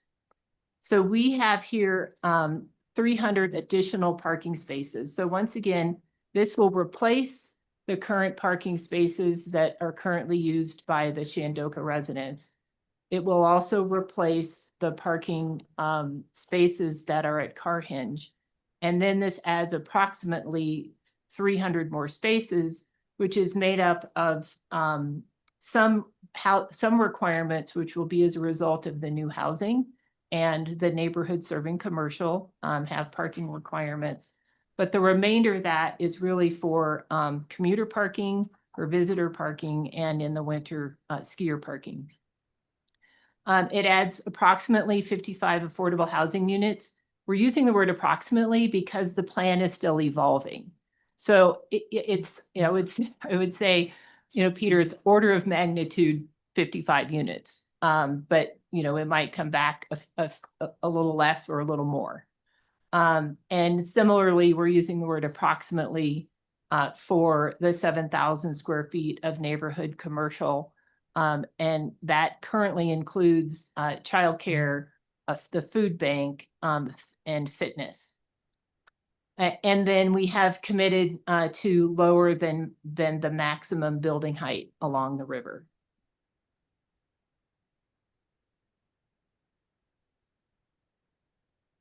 So you've seen a lot of this, but because this is now a public hearing, the last time we were in front of you last month, it was a work session. So I am going to cover this, but briefly.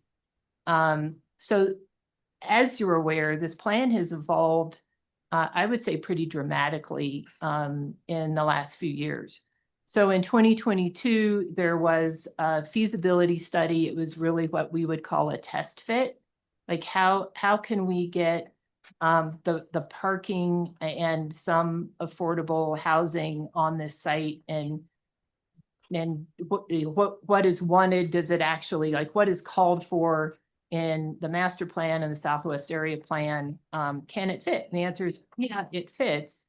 And it clearly needed to evolve. So last year, about this time, there was a couple of alternatives, alternative that was created that broke up the building a little bit, pulled it back from the river a little bit, made it a little squattier, you know, more of a rectangle than a square.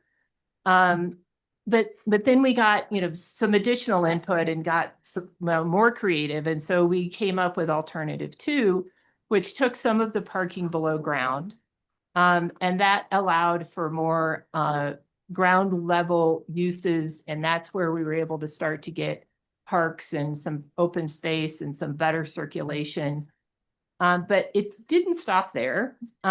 We had some really wonderful community engagement back in March. And, you know, what we heard from that was, you know, there was support for affordable housing, definitely wanting smaller scale buildings, desired kind of the better community spaces and amenities than what was being shown in alternative 2, and improved connections. And so really with that feedback, what evolved is now affectionately referred to as alternative 2B. So you can see here how you've gone from alternative 2 in September of this past year to this spring. And you can see here where the parking facility has gotten smaller because more of the parking went underground. We've been able to then get some really nicely scaled buildings along the river, where a little piece of neighborhood serving commercial, maybe a little coffee shop, a little F&B might be in that building. That might be where fitness is. And then the rest is residential. And then adding a couple of other, another residential unit, and then the community facility for daycare and the food bank. So that here's a close-up of that 2B. So, bearing more of the parking, affordable housing is once again, we're around the 55 units. Really enhancing a transit center there along Mahoney Drive, so that it can accommodate not only your transit today, so your smaller half bus size, but in the future, maybe there's different types of transit. Maybe it's a larger bus, maybe it's some other type of people mover. And so this accommodates that, and also increased bike storage, and we've really thought about and accommodated kind of trash receptacles and where those would go. And then once again, the community serving uses are really activating the streets. And then these pedestrian links link to destinations across the site. But we want to take just a few minutes here to show you how we're thinking about this since we talked to you last month in the work session. And so this is, I'm going to change things here, but we have provided this memo to you. We're going to take a few minutes just to touch on some of these things because we really appreciated the feedback that we got, and we thought, oh my gosh, like that's a great idea. Let's figure out how we can try to do that. And so we'll hit a couple of things, but there were 19 items that you gave us feedback on. So this first one was to increase the park and green space. And so we have now made that center park area a lot bigger, and we did that by moving some buildings around, actually, kind of shifting some buildings, created more space. We now have a space that's approximately 60 by 300, which is about double the size of the Elks Park.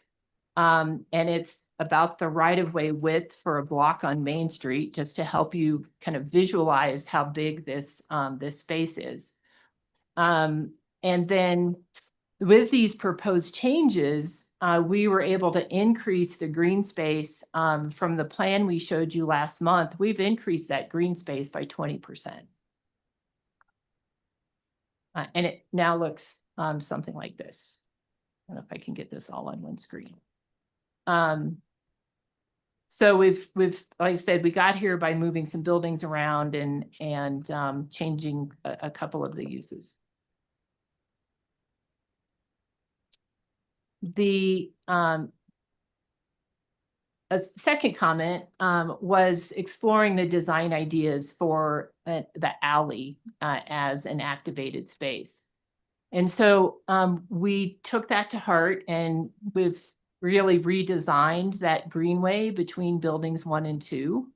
And this is much more pedestrian oriented, creating it's kind of more like a park-like public area rather than just a sidewalk and just a thing that you want to get through quickly. This is now a wonderful place to be. So this alley, and we're actually trying to think of another word because alley doesn't sound as good as what this space will be, but it's now 30 feet between buildings. And that's wider than what you have in town today for things that you do call alleys. And these kind of shared street connections it's wider than like what you have at Alameda, which is kind of 20 to 25 feet. So we're looking at pushing 30 feet right now. And then this design really allows this space, to be a primary pedestrian connection where people are going to want to be. So this is how we've, gone about kind of improving it's more than aesthetic, it's really a feel between buildings 1 and 2. There was a request to clarify connectivity to the river, specifically or particularly the kayak connection. And so we had shown this originally on the plan. So this was just to illustrate that we did have it on the plan. So the kayak access to the river, the primary one is provided via a drop-off that's on Mahoney Drive. And this was actually recommended specifically through public comment last year. And so we have that in there. There's also a secondary access that's more off the northwest corner of the garage or building 1. There was also a request about, what happens to the trees in the river corridor. We're not touching the river corridor, so that all stays in place. I think there was a comment about maybe providing a connection between building 2 to the river.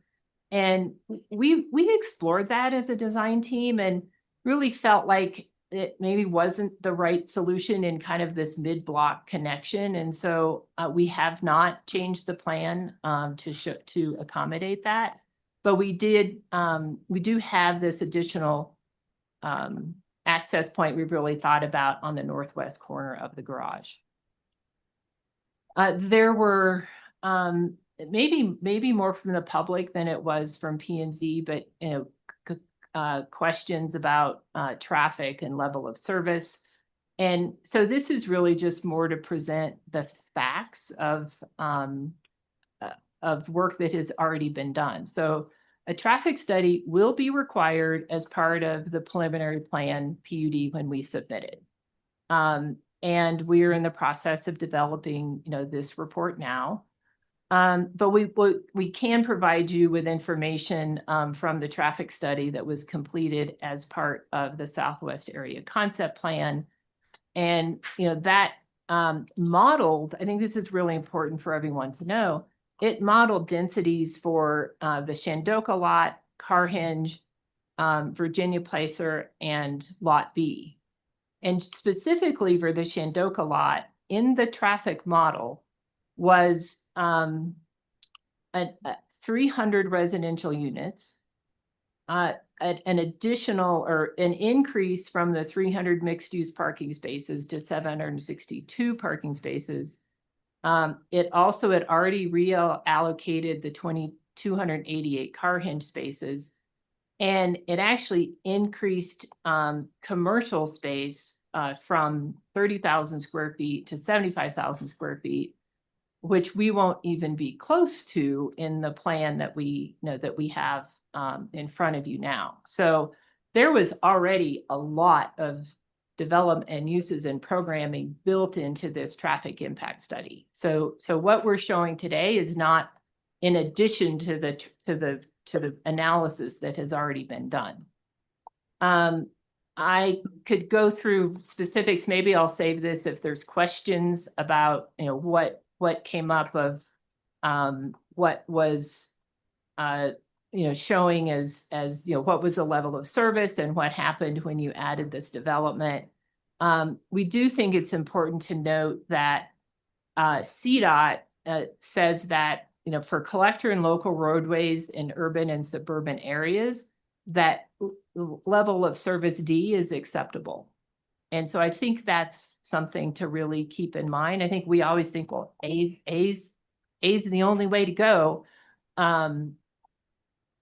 But really the goal is no lower than D. And you'll see in the details of the report that sometimes it's a matter of just a few seconds, so I'll just give this example that talks about the eastbound approach at Mahoney and Colorado Avenue decreases from level service B to C in the AM peak because it adds 8 seconds to the delay, right? That's what moves it from a B to a C is 8 seconds. Once again, I'll come back to any of the traffic analysis. You also have this memo, so if you have any questions on this, we can address that. Becky, Yeah. I know you've got several to cover. If we have questions, you want us to come back and just complete so you can I think complete it's up your to you. I think it's presentation? however you would like to do this. How's everybody feeling? You want her to continue? To go through? Letting her do her Okay, presentation. and we will come back to Okay. you with questions. Sure. There was a comment about adding more information about parking for all the uses.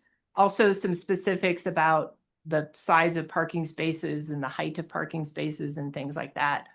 And so we have detailed that the existing town-owned lot in Lot L is approximately 330 spaces. It's providing the required parking for the Shandoka residents, as well as residents in nearby Etta Place 2, Double Diamond, a portion of Cimarron, and Creekside developments. The parking lot is also providing public parking and skier parking as part of the skier's obligation for its special use permit with the U.S. Forest Service. This proposed parking structure will have is accommodating the relocated 288 units, 288 spaces from Carhenge, the 330 spaces for Shandoka, and then the estimated new additional parking based on new land uses would be 11 spaces for the neighborhood serving commercial, 55 spaces for residences, and 217-ish for commuter visitor, including skier parking. And that's how we get to the 900 units that are, or 900 spaces that are being shown in our plan. There was also a question about size of spaces. So more than half of the parking stalls will be 9 feet in width.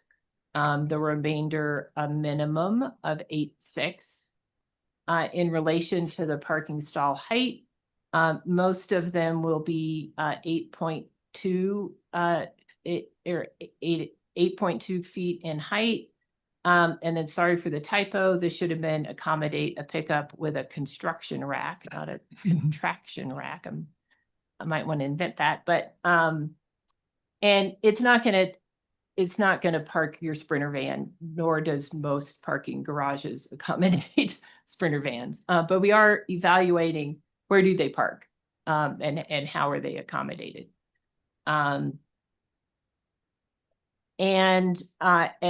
For the explore the uses of roof, including solar and green spaces and screening, I'm going to hand this over to Randy. Hi, Commissioners. Great to be back with you. When we were with you in June, you asked us to look at exploring some uses for the roof, including some more solar and green spaces, and we've taken that to heart. We see that there's at least 2 approaches, this idea of further screening, the parking itself, so that as it's viewed from beyond, you see reduced parking, or look at how can we create some additional public uses up on the roof space. So we've studied this a lot, and we're going to continue to evolve this.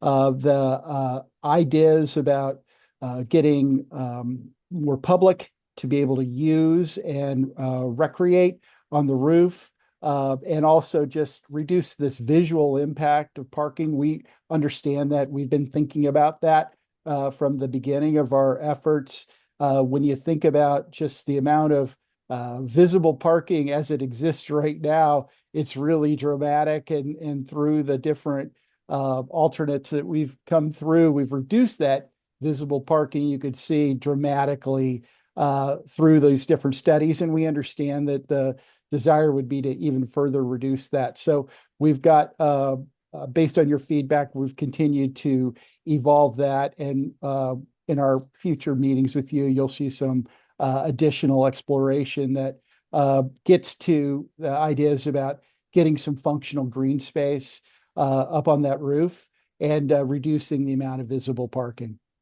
So we're looking at these 3 different kind of approaches here: small park, community garden, some other kind of flexible gathering space. We have to think about ADA access. There's potential that we will be losing some commuter parking spaces in this approach. There might be some additional construction costs, but we'll have to look at all those things, including operational expenses, and weigh those. Also, we'll study a green roof over the top or some portion of the upper level to again screen visually the parking that's there. We'll have lots of considerations that we'll have to weigh with that. And in all these studies, we're going to look for low water, heat tolerant species with anything that we're thinking about putting up on the roof, just to make this make sense from a long-term durability and a sustainability approach. The next comment that we got from you was considering an increase to this transit use. And we have had conversations with SMART, and we're going to continue to coordinate with them. They see this as a very viable regional transportation hub that can evolve over time. And so we're trying to build in that flexibility. The transit center that we've got along Mahoney is programmed to have some restrooms, bike commuter changing rooms, some waiting areas that can seat up to around 75 people, some vendor spaces, and an information kiosk for folks that are just trying to figure out where they need to go and what's up in town. We're looking to have on the exterior bike storage, bike repair station, and some covered waiting areas to make that whole transit area comfortable and obvious, and the wayfinding through that to be really, really clear. We've included in the packet some additional drawings, some sections that add some additional information to help you understand contextually the relationships about what we're proposing to those existing buildings all around. So we've included some sections, and we've included some other, like a site plan that it noted specific heights of adjacent buildings, as well as some information about existing grading. So we hope that through this additional information that you asked for, that this is clear and it helps you better understand how what we're proposing fits in and is respectful of the context and the heights and the relationships in the neighborhood. And you obviously can't see this on the screen, but it's in your packet. I think, this was really interesting to see the surveyed peak heights of the existing buildings, which is here in blue text, compared to the proposed heights in Lot L, which is in the red text. So hopefully you found that useful as requested. And there's a larger scale version of that, I think, in your packet. Yeah, it's enlarged in the packet as well. Hopefully it's legible. You want to take number 9? Oh, sure. So we've spent a lot of effort to get groundwater information, and there's wells in place that are constantly being monitored. So this isn't just a one report kind of bit of information. So the groundwater is a critical design constraint and design element here. So as we look at utilizing the garage space, the basement space as a method to help us reduce the scale and mass of the building, the parking structure above grade, we do recognize that there's waterproofing and other kinds of relationships and details that we are folding in to the design as it evolves. So that's information that we've got, and we're constantly getting new updated information about the groundwater information. So that's something that'll be a part of the design as we evolve it through the next steps. And then there was a request to look at the pollution prevention plan.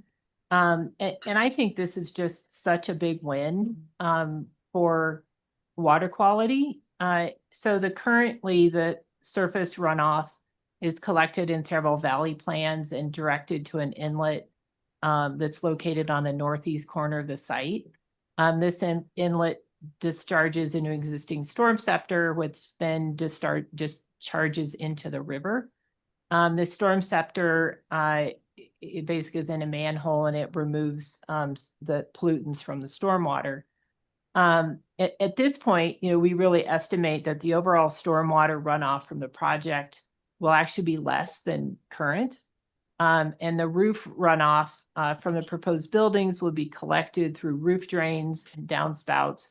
And with the street and sidewalk runoff will be conveyed through the storm sewer network to a new hydrodynamics separator, which removes sediment, debris, and floatable pollutants.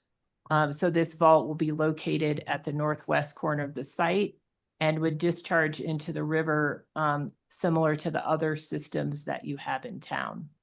And per code, this new collection and treatment systems would be designed to convey the 10-year, 1-hour design storm.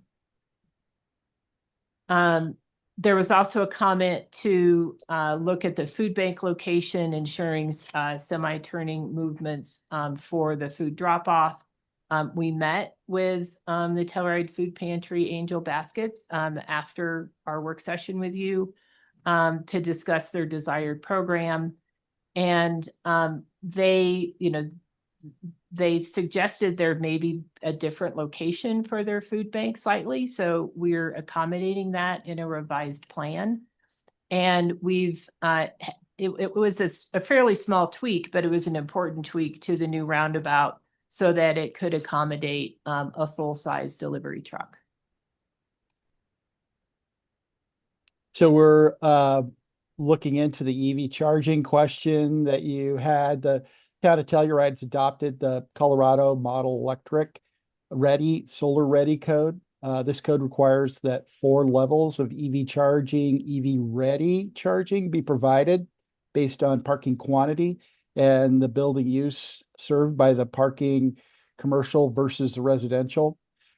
So we've looked at what we would propose. So we run through those different scenarios related to the number of EV chargers that would be installed from the beginning. And we've got plans for how that could evolve over time and how there could be EV ready conduits and other elements in place to make that eventual increase in electric vehicle charging reasonable and available within the building. So we're going to continue to evolve that, and that'll be part of the updated plans that we work through, and always will be working in coordination with the Fire Protection District to make sure that wherever we're locating these and how we're implementing them lines up with their expectations. There was a request to consider bilingual outreach. The communications regarding this project, have been and will continue to be on the town's bilingual engage page. And additional outreach will be available consistent with applications within the town of Telluride. There's also a comment to address the impacts of floodplain. The small portions of the project as currently designed may be within the footprint of the floodplain. And should portions be within the floodplain, the project will conform to any relevant requirements. And note that, I'll just go down to this, which is, this is the 2025 FEMA floodplain overview or overlay. So this is, when we say portions of the site may lie within it, this is what we're talking about. There was a question, what's the mix of rental versus sale? That's really something that town council decides later in this process. Right now they are, residential units. That housing units are once again primarily going to be deed restricted. We are, saying there might be a few free market. Don't know yet, but that is one way to help provide some revenue for the development of the property. So, but it is intended to be a very small percentage. Define how e-bikes will be addressed. We'll support e-bikes chargers for commuters. We are seeing that for housing projects that typically that the owners are just charging the bikes on their own, but we will certainly have chargers for commuters at appropriate locations. You had asked us to break up the east facade ridge line. And so we included an updated drawing that showed where we're at right now with how that's broken up. It's going to continue to evolve, and we understand why that's important. And so we'll continue to bring forward things that respect that kind of thinking. So in our future sessions with you, you'll see advancement of that. Right. And also obviously through our ongoing concurrent park review, that will be addressed rigorously. You had asked us to give more specifics about the commercial uses. So we provided this chart that shows how that 7,700 square feet is broken down from childcare, 2,100 square feet, food bank, 1,300, fitness, 2,000, food and beverage, 2,300, and then some space is being allocated for food truck hookups. So we've looked at how the truck could actually get there, where it could park, how it could get connected to power and other things that it would need for that to be effective.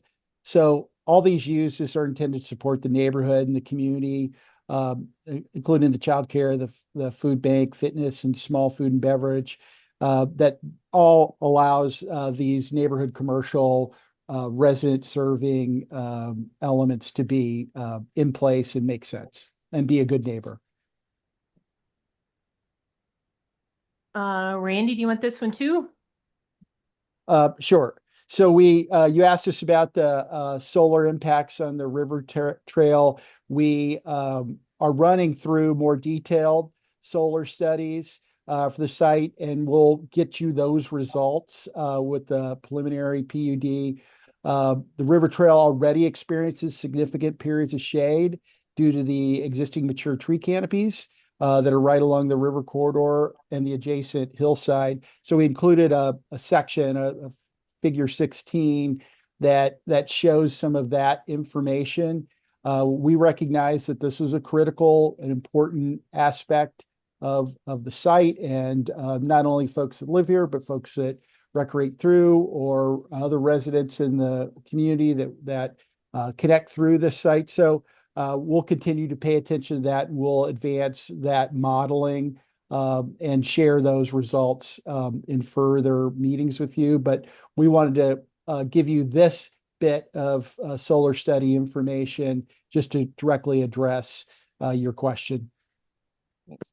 And then the comment about addressing trees for wildfire resilience. So the landscape plan will be designed in full compliance with the 2026 Colorado Wildfire Resiliency Code. And the landscape plan has been updated to replace any coniferous trees that were within 10 feet of the building that have been replaced in the landscape plan with fire resilient species as per the code. And then as the town evolves their own code that may be more restrictive, the landscape plan will evolve accordingly. And we took out the big pine trees in this rendering that were causing some concern. So that was in response to your questions. I'm going to go back to the presentation. Yeah. Would you take a pen? Would you take a pen? No. Todd? I was gonna go ahead. I was gonna wonder here and ask the group if we wanted to take a little break. We have been at this for 2.5 hours.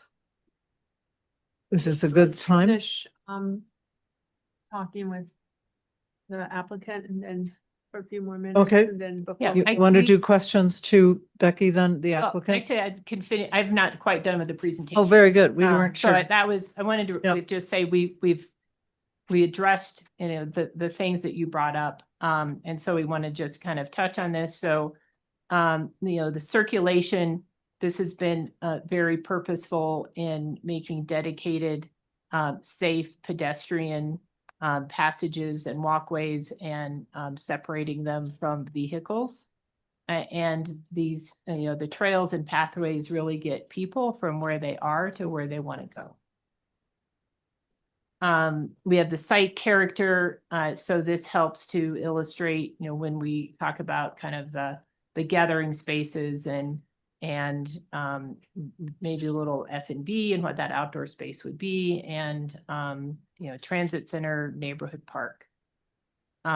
Materials are really meant to be fairly simple, and used appropriately throughout the site. The plant palette, once again, this is plants that are fire resilient. And we will have a specific landscaping plan that is required as part of the preliminary PUD submittal. And then Randy, if you want to kind of quickly go through this. Yeah, just moving left to right, just the basement plan. You can see how that reaches across the site to pick up that the additional parking that we place there to limit the footprint of the building above ground. So if you go to the middle floor plan, the ground level, you could see that the footprint of the garage is significantly reduced from the previous schemes, and surrounded by housing. And we have the housing along the river in building 2. Building 3 is housing. Building 4 has the childcare at the ground floor with housing above. Right across from that is more affordable housing along the edge of the parking garage. And then along Mahoney is a transit center at the street level of the entrance into the parking garage. And then above the transit center would be more housing. And so you could see that working out in the plan on the right. The upper level plans all showing that we've got housing on 2 sides of the garage. We've got the third side of the garage being the riverside, having building 2, the activated alleyway that connects from the center of the site over to Mahoney to the green park space that connects on over to the rest of Shandoka. The building sections, again, that we had showed before, we added some additional information as you'd requested related to the existing buildings, so that you could see the relationships of what we're proposing to the existing building heights, and recognize again that the area that's indicated in the blue hatch, which just represents like 2.2% of this, are the areas that are above the 45 feet. And then you can see that pink hatch, again, that's 16.7%, that's above 40. And then this diagram shows that in plan. So again, the pink is above 40 and the blue is above 45. So very limited amount. And then just running you through these images along the river as we come across the bridge. And you can see that we've taken out some of those, the trees that you expressed some concern about, and we're going to continue to evolve this with the planting materials and the native existing plants that all exist along the river. The view along from Mahoney, looking directly at the transit center with the residential above and the garage entrance, and then the view corner of Black Bear and Mahoney, looking back towards the valley floor, and you can see the photovoltaic cells, the PV up on the roof, along with the nature nature of the street along Black Bear. And then this also shows how Black Bear is now a real street that's similar to streets you'd find in town.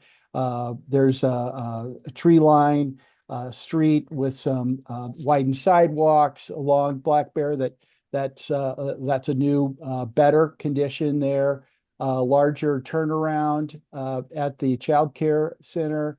And then separation between that building, you can see the green space that's starting to, you can see that as it works its way up towards the river. And then this is a similar view, only a little bit higher up. So you can see the building forms and their relationships. And then back to the river, seeing from another view across the view of building 2, building 3 and 4. Sorry about that. So this does conclude our presentation, and I guess just in. Sorry, I didn't mean to cut you off. Oh, no, that's okay. That it seemed like we were done, but we just wanted to put a bow on it.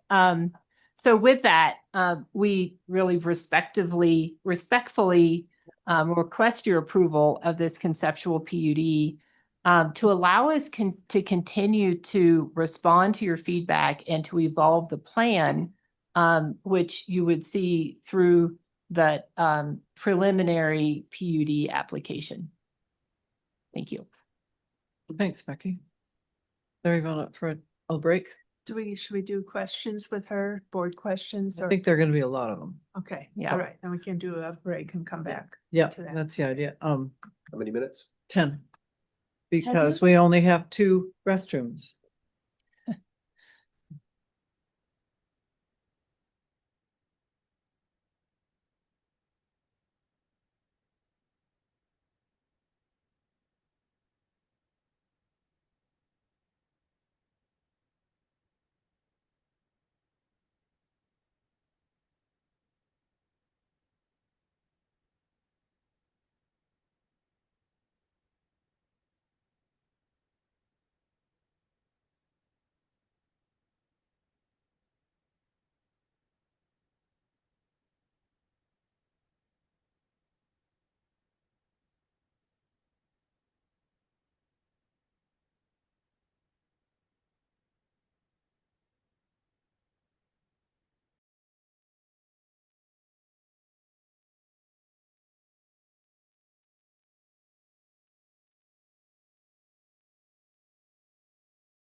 Becky? Yep, here she She's comes. running. Got her mouth full, never mind. Dinner. Okay, so who would like to start with some questions? We have some must finds here. So, and we also have perhaps questions on their responses to our direction last time. So be sure to ask questions, not offer opinions. I know we have a hard time doing that, so. Yes, Todd. You- please start. Recognizing that this is still conceptual. The first 2 points that you answered from us asking last time about the green space and the alleyway or the mall or whatever it's going to be called. I believe that they need to be fire truck accessible. Otherwise, building 2 can't be reached and maybe building 3. Right. So as this develops, it's going to look more like Aspen and less than a little wandering park, I think. Yeah. Do you want us to collect questions or answer them as you go, or? Yes, if you would like to answer, Yeah, that would be can you helpful. address that? Can you address that? Let me get him back on the Oh, line. hold on.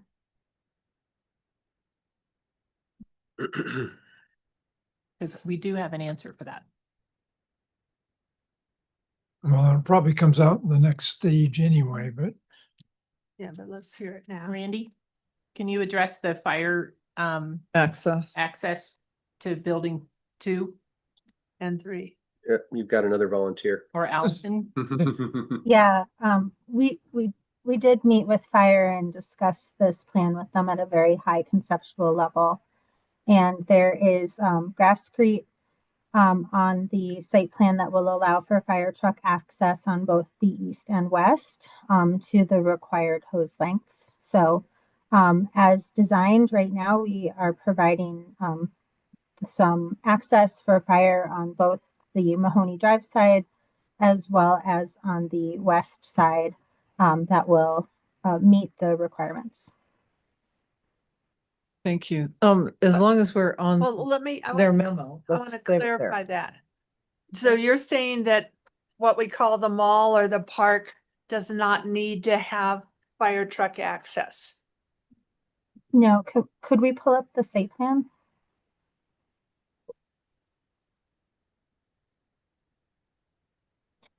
And in a previous iteration, we did explore that, but we want to try and maintain as much green space as possible.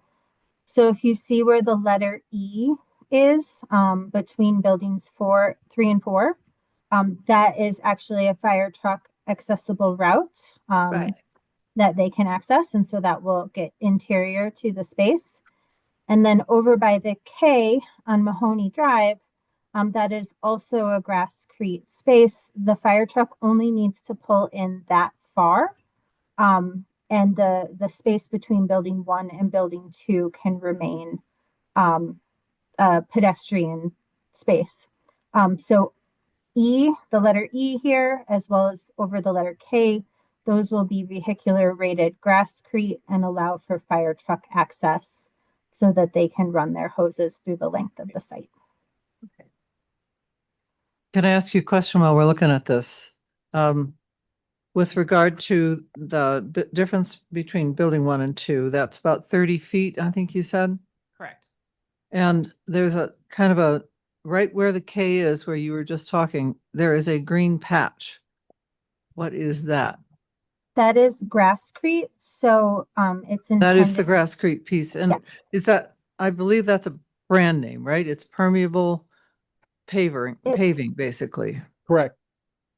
That allows grass to come up through it, but there's enough strength to the concrete, the pavers, that it's designed to take that kind of load. Okay, well, I'll have a comment on that later, but anyway. with regard to that same area, is it correct that these green spaces are all over structure since the parking structure is also underneath all of them? How are you going to accommodate trees and landscape over structure at altitude? If you see, the trees have been located where we've been able to build up grade enough, either through berming or through retaining walls, to allow for their root systems to have enough space over structure. Yep. So you're not building into the parking structure with tree pits, No.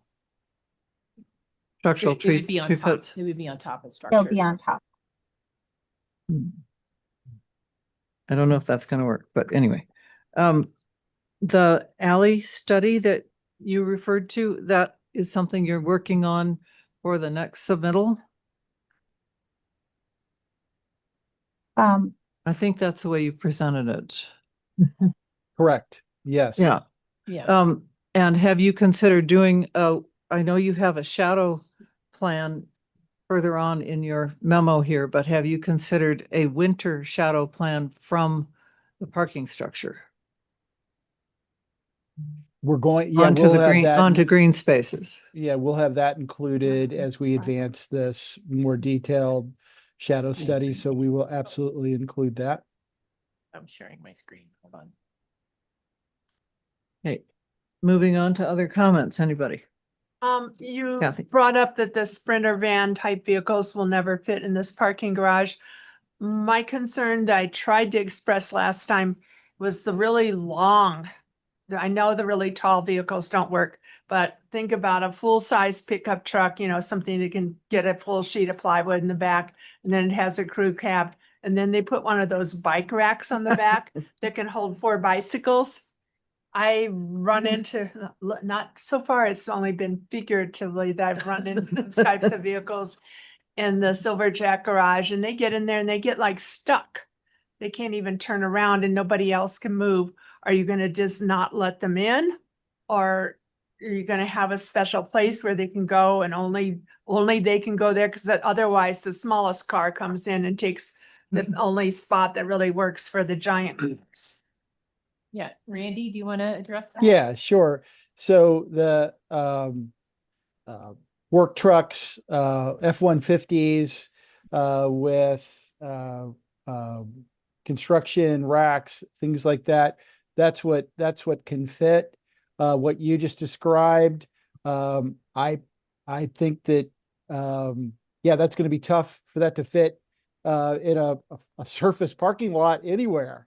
So I just have to imagine that you're probably right. There's going to be unique situations, but well, and I it's think certainly something we're studying and going to continue to do so. Yeah. Okay. Continuing on here, number 4, traffic concerns. Thanks for providing an update using the data that has already been provided.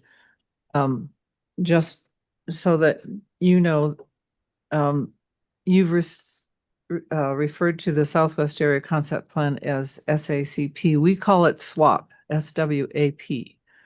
So for those public that are listening, that's actually the study that they're referring to. I was wondering if you have considered as part of that, as you look at this further, the percent of people using transit, bikes, and those who are pedestrians in that traffic study.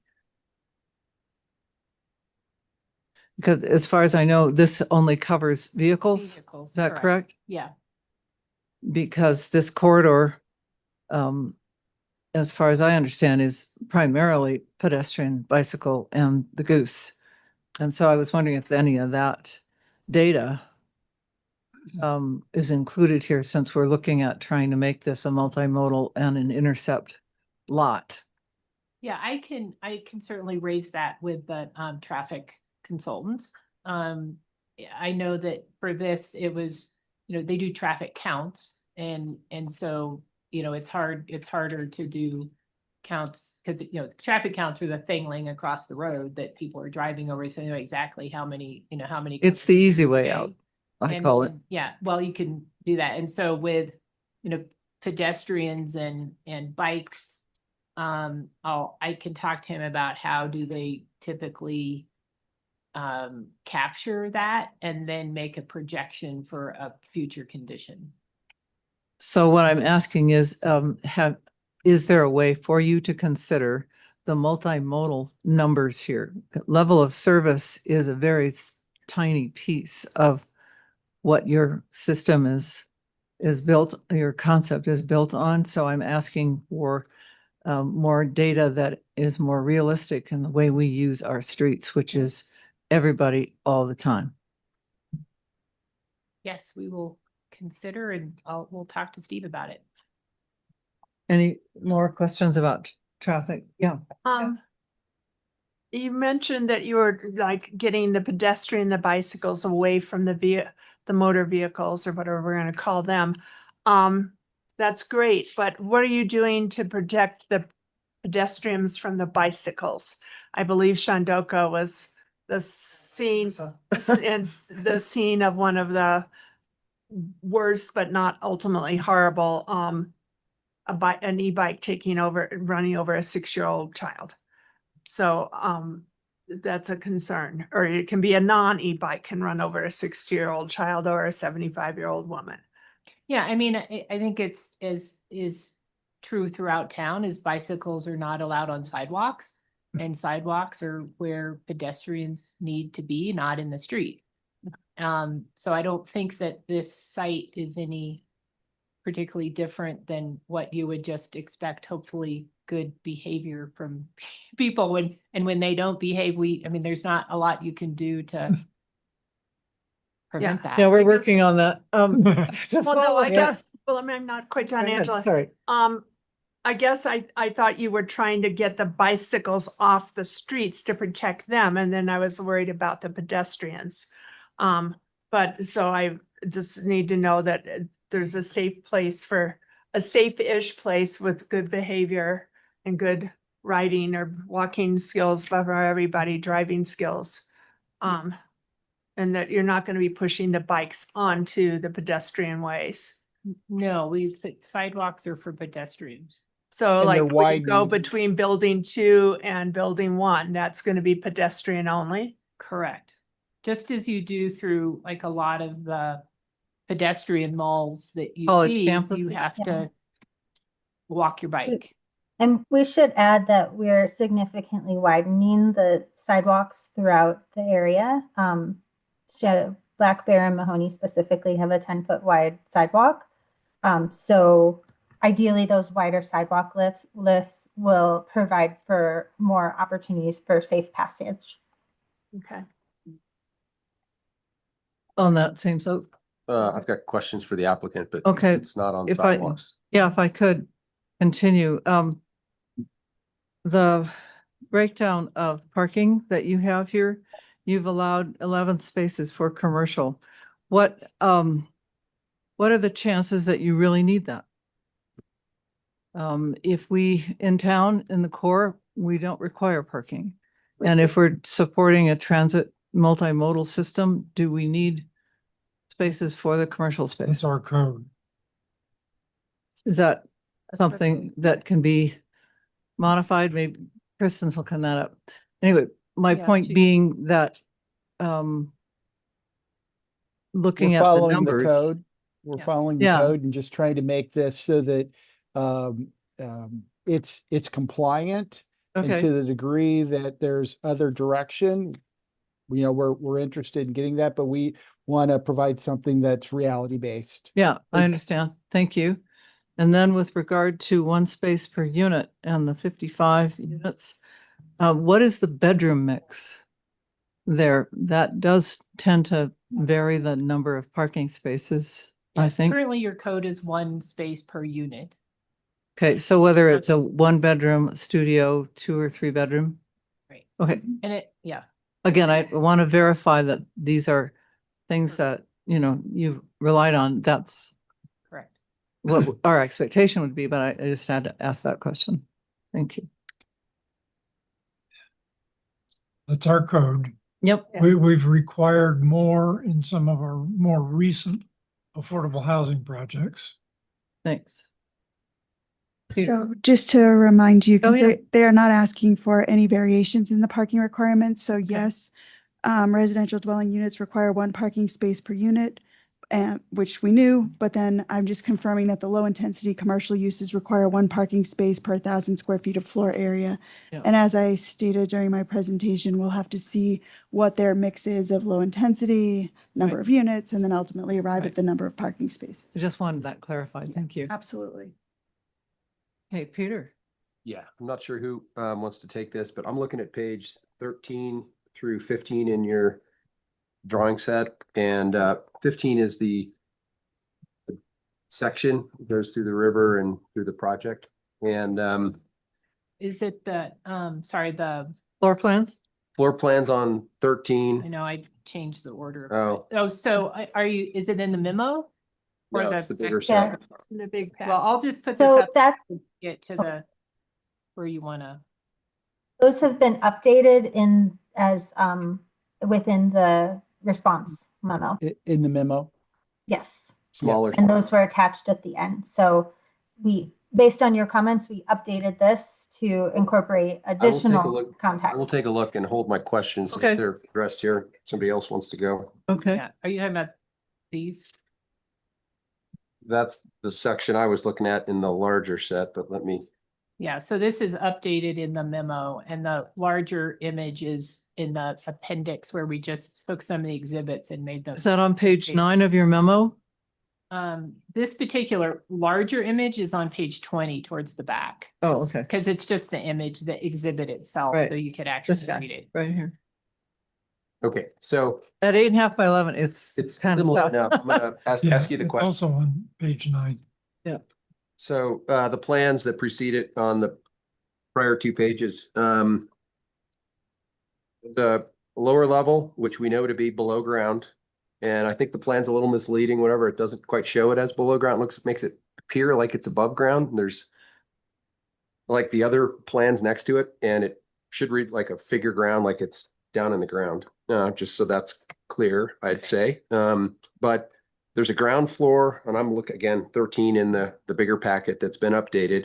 There's that lower level garage bottom. There's a ground level, which is at grade, which is kind of at Black Bear and the drive around pedestrian level. Then there's a second level plan.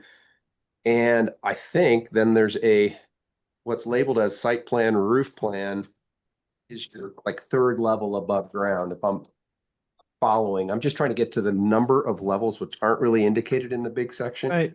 which are, it's from your, average grade elevation to your average roof, you're 40 to 45 feet. And I know it's more than 2 floors.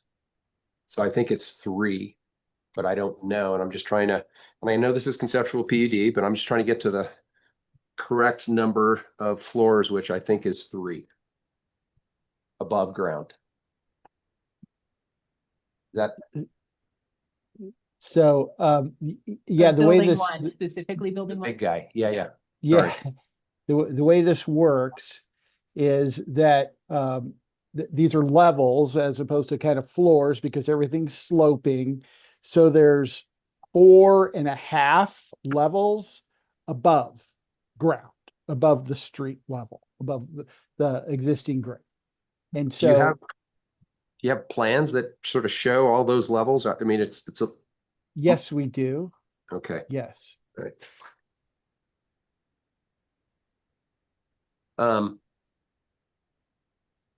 That was some of my confusion. Thank you for clarifying. Okay. Yeah. Yeah. So I- just to a be similar super note. clear, the top level, that like 4.5, where there's cars parked there is no roof above that. Right. It's parking. It's a parking deck. Then there'd be some railing, but the only roof that really happens here is the roof over the residential or the other function along the edges. So Yeah, it's really levels, not stories. Yeah. So they're functionally different. Did you have drive aisles between the levels? Is that part of it? It's Yeah. ramps. Right. So they're, Right, the whole that's what floor I'm- plates yeah. are sloped? Up and down. Sorry, I meant ramps. Thank you. Yeah. Yeah. And then on the, just to follow on with what Peter's saying on page, I know this is gonna mess you up, Becky, but 14 for building height exhibit E, where we look at the top of the building. We won't call it a roof because it's not covered, Are right? you on the memo? Nope. We're on the Okay. big set. Big set. Okay. How did you determine how much solar to show? It was a function of what we could fit, and still have room for cars. So that we could, working with the slope of the parking to have clearance, beneath those solar panels. So that's how we worked it, but we're continuing to evolve that. And again, with the feedback that we received from you, related to, really working to, minimize that amount of visible parking and looking at these considerations associated with the potential for park space or green space or active use space, on the roof, that's evolving. Okay, thank you. More questions while I find my next one? Yes, Kathy. For our kind of architecture question, can you tell me what the roof level of Creekside is? Or the roof height, I should ask? Yes, we have that on one of It's the one last of the page of this. drawings. Let's see. That's this guy right here. Hello.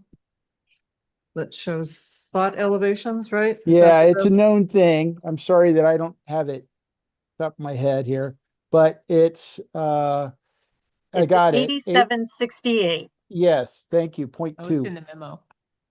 Okay. 8768.2.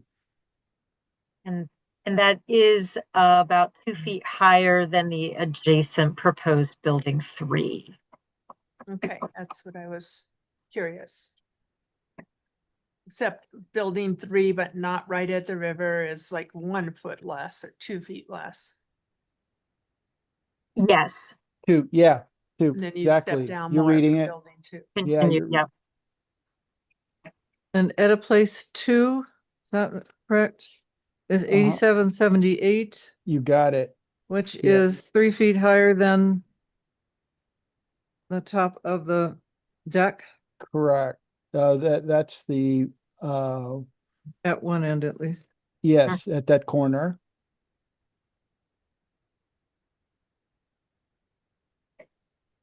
Yeah, you're all reading this exactly right.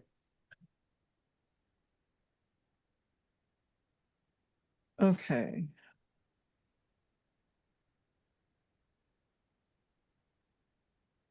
I had a question. Thank you for talking to Smart. I had a question about looking at the circulation plan. Where is how do you get into the transit center if you're on a bike or a pedestrian? So Where's the front door? yeah, along Mahoney, there's actually a number of different ways. In this image that's on the screen right now, if you visualize the transit center being where those, columns, kind of the pergola element is, Yeah. on either end of that, that's open in to and connecting, not only into the parking garage where there's, bike parking, for commuters, but there's also entrances and connections into the transit center. So it's permeable from not only from Mahoney, but from the ends and from the connectivity, and the glass will see through that. So you see those arrows coming off of, the sidewalk and the drop off at Mahoney, showing that, opportunity to connect in through there and get into the transit center and get into the bike parking and be a pedestrian cutting through and connecting to your car, essentially, if you're parked on the ground floor. Okay. With regard to circulation, again, there are many points of intersection, it appears here, and I'm wondering if you've thought about what kind of crossings are needed along Mahoney Drive, in particular between, say, Cimarron Ridge and Building 2, Double Diamond, and the parking structure, or the transit center added to and one and two across Mahoney Drive.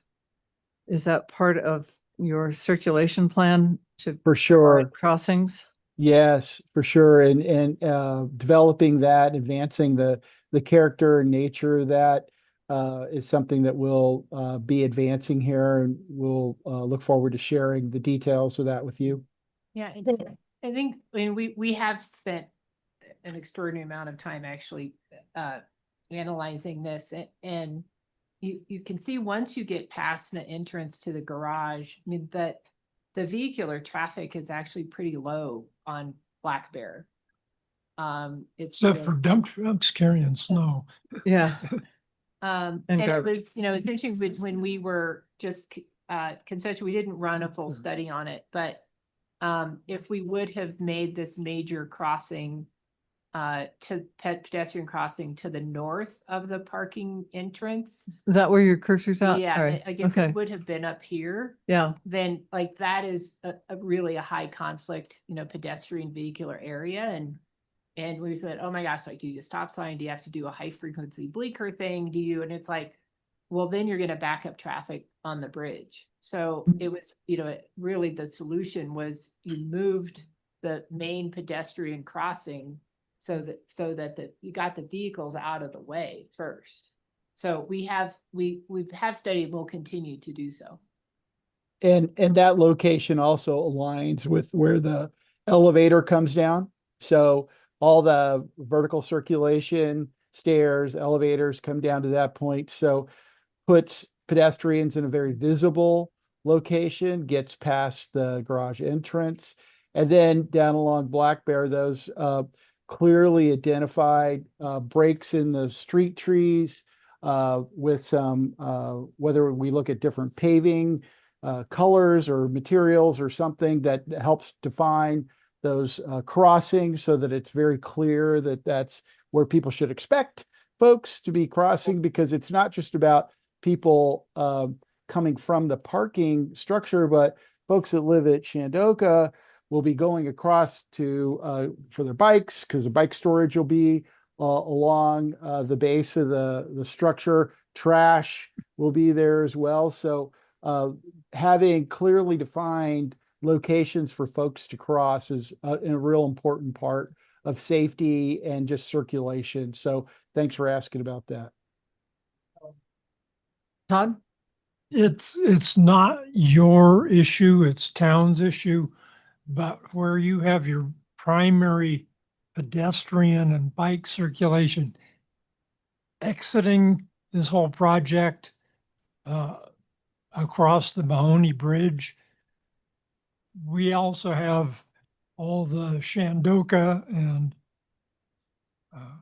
surrounding properties, kids headed for the school up that way. We don't have a solution to it, but putting them on the east side of Mahoney at that T intersection is going to be a problem that we have to solve somehow. That's an existing problem, is what you're saying. It's only going to be worse Yes. with more vehicles and more affordable housing. I guess just we're asking these questions because part of our review requires that we are comfortable with the circulation plan. And unlike, most places that just consider vehicles, we have to consider everybody because we're all out there at the same time. So that's, I think, the nature of our inquiry. And I think won't offer an opinion at this point, but that's why we're asking. What next? Anybody?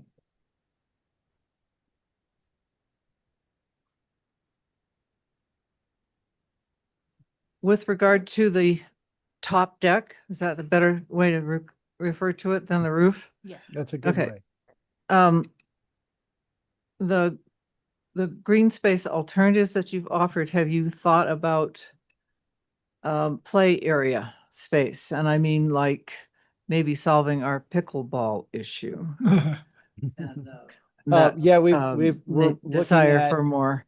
In looking other at words, it's a active- confined space, it's hardscape. It, just to think a little bit outside the box here about how that is, we have very little park space down there, so I'm just asking about what other kinds of uses would be viable. Angela, are you proposing taking away parking spaces and you making other uses? Otherwise, it's going to get a whole level taller to have a hard roof with a, with guardrails around it, you know. Well, you have suggested solar panels on the top, and you've also suggested in your memo that that's an increase of height. What kind of height are we talking in addition to the level of the structure you're proposing? And yes, I am. It's another 8 to 10 feet. Anyway, if that can't be answered now, fine. It's a question, I think, that as we look at more multiple use on that space, what does that actually look like? Yeah, we have continuing to explore what that space is on the top, and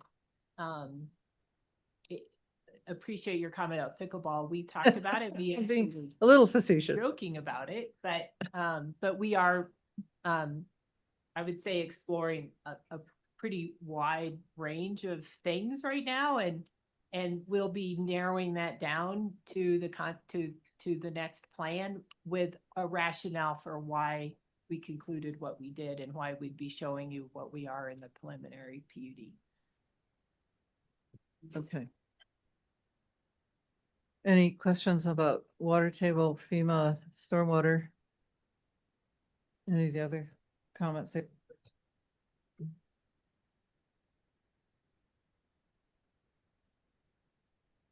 I think you asked the one about the EV, that satisfactory response at this point. Yeah. Yep. Yeah. There were some questions raised about the mix of rental to sales. Is that still evolving? It is, but we're thinking Yeah. that it's like No, 80-ish it's percent. a town council decision, Randy. Yeah. And that's what you referred to, right? Yes. Yeah. Yeah. Okay. And how is that decided? Is that after all of the plans have been approved? Yeah, there's someone. And the Yes. green hat back there. Yes? Sorry, I didn't hear the follow-up. At what point is that, Dan? Sorry to ask you, but you seem to know. So, Mike, I mean, I don't know that there's a specific timeline for that. Okay. I mean, it would be near the finish of the entitlement. And I'll have Okay. to discuss with the manager's office to get a specific date for you, but it has not happened at this time. We're incorporating feedback certainly from last year's regional housing needs assessment that did break down preference for sale and rental units into all of the town's plans, which showed a strong preference among regional residents towards ownership models. So that feedback is being accounted for, but we're not to that stage yet. Okay. I don't have a specific timeline for it. Great. Thanks for trying to answer that. Of course. Thank you. Yeah, Kathy. I think it said in one location that all the housing would be deed restricted, either ownership or rental, and then elsewhere it kind of implied that there might be some free market housing in this project, not Carhenge, I'm talking this project. So I'm a little confused about which way it is. Yeah, I think we had, we might have not been consistent with that. So it is, we're still leaving the option open that there might be a few free market units here. The plus or minus. Okay. So this is an Right. interesting conversation because I know this is also a P&Z purview thing, especially if it's not a housing project, to along with staff to sort of understand what the baskets are in a PUD, the gives and the gets. And this is, I don't know, maybe a new. A question or a comment? No, I think it's a pertinent conversation because it gets to the process and who's doing what. And if we're, if we think we're doing our job scrutinizing PUD basket gets, when council's like, hey, what are you doing? Or where staff fit in on that. And I would like some clarification, I guess, how that gets to happen, to give council their ability to do what they know they need to go through maybe later. How do we do this, whether it's conceptual or preliminary? Yep, I have some guidance I can give you. So first, in listening to this conversation, I actually rewrote you a proposed motion to approve with conditions that is simplified, that will allow you, it sounded like perhaps you want some additional information as they come forth with a preliminary PUD. So if you decide to approve with conditions, I'm going to hand around a much more simplified motion for this particular public hearing, should you decide to approve with conditions. At the preliminary stage, you will be having a deep dive conversation on that balancing. And I have another motion drafted that is thinking through that exercise with you at that stage, should you get to it, just because I was thinking through those same elements myself. So I would say we'll have that more extensive conversation next time. If you have concerns or questions or things you want them to consider as they come into preliminary, this would be the time, but we certainly will get to that at the next stage, Peter. You can raise anything you'd like now, though, so that they come back with something you want to think through. Right. Yep, and I'm going to hand this out as. Yeah, and we, in submitting this, PUD application or conceptual PUD application, what we kept going back to was, you can only approve the PUD if it demonstrates public benefit and the appropriate amount of public benefit. So we still felt like if 45 of 55 units are deed restricted affordable housing, that's significant public benefit, plus the additional commuter and visitor parking, plus the park and open space. So we felt like we weren't jeopardizing the integrity of a request for a PUD by saying there could be a few free market units to help with this project. Is it appropriate to ask for a minimum? Yes, and that's how, in our next, at the preliminary stage, you will be giving some definition both to the benefits and to basically giving this flexibility in exchange for this. And you absolutely can set minimums that they must meet of affordable housing, et cetera. So we'll work through that together at the next stage. I've begun to think through that exercise for you, just to give you time to think through it before you get there. Kathy. Knowing that a final PUD is really a checklist done by the staff, it's just a checklist. It's not very technical. And so our preliminary approval, whenever that occurs, is the last chance for us. Can we have a preliminary work session to see the progress that is being made? I mean, we're seeing better drawings tonight that did not come in our packet, and we really can't review them super fast. I'm not ready to rush into, I mean, I don't even know where we're going tonight, but I really want adequate review between conceptual approval and preliminary approval. I don't want to turn it around in 2 months and just say, trust us. No, I do hear you. And I mean, clearly, I always have to reiterate, P&Z will stay within its purview as you're making those decisions. But I guess there are two thoughts here. Either, I suppose you could ask for a work session, or you could have the first preliminary hearing. And if you feel you need to think further, you just continue it to a date certain and then continue the discussion. So you do have that option if you get to that stage and you feel like there's still things you need further thinking through before you can move forward in making your determination. So you're not constrained to just one hearing, clearly. Also, I want to note that Angela, as chair, will also be reviewing the final with staff. So staff will review and then. And I can always bump it up, right? You could, but I think the preference is that you are done. Right. Like that is not the process. No, So exactly. I would like you to be done with your Yeah, determination. typically the last final is Yeah. really like a checklist. Just, that's it. Yep. And maybe to check that one or two conditions that were a little squishy or something happened. Absolutely. That's why I want to make sure, and the idea of continuing it scares me because then you have to put a date on it and how fast can those changes occur. I mean, I don't know that the applicant knows how fast. Yeah, so. So with regard to our, Know of a way to have one more level of review between conceptual and preliminary. We can talk about it during discussion. Okay. Yes. They can let's hear do it. it. But I whatever. can't. I'd like to we- get to public comment. There are a lot of Yes. people I think who want to, Let me think on and it's that. getting late. Any more questions of the applicant? Hey, we're gonna go to public comment, and Piper, give me an idea of how many people have raised their hands. The room first and then ask people to raise their hands. Will do.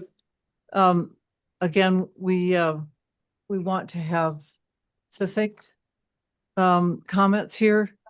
If you can, it's getting late. But we want everyone to be heard. So there's that balance that I'm trying to hold for all of us.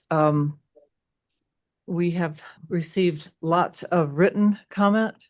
If you have already written your comments, you don't feel it's necessary to actually comment again. We have those comments. We've all read them. And for those of you in the room, please come to the podium and you decide among yourselves which ones you want to go first. And speak, if you could introduce yourself, just your name is fine. And I think we're holding to a 3-minute rule like we did before. Okay, Hello, my name's Hi. Jack Wesson. We're all here tonight. You guys are evaluating this project. Code language literally reads, at a minimum, any potential impacts that result from this granted variations shall be offset by the public or private purposes established in the PUD. So it's a trade-off, as Peter mentioned. Angela, did anybody get a hydrology study as part of this? as part of the, you mean in terms of groundwater?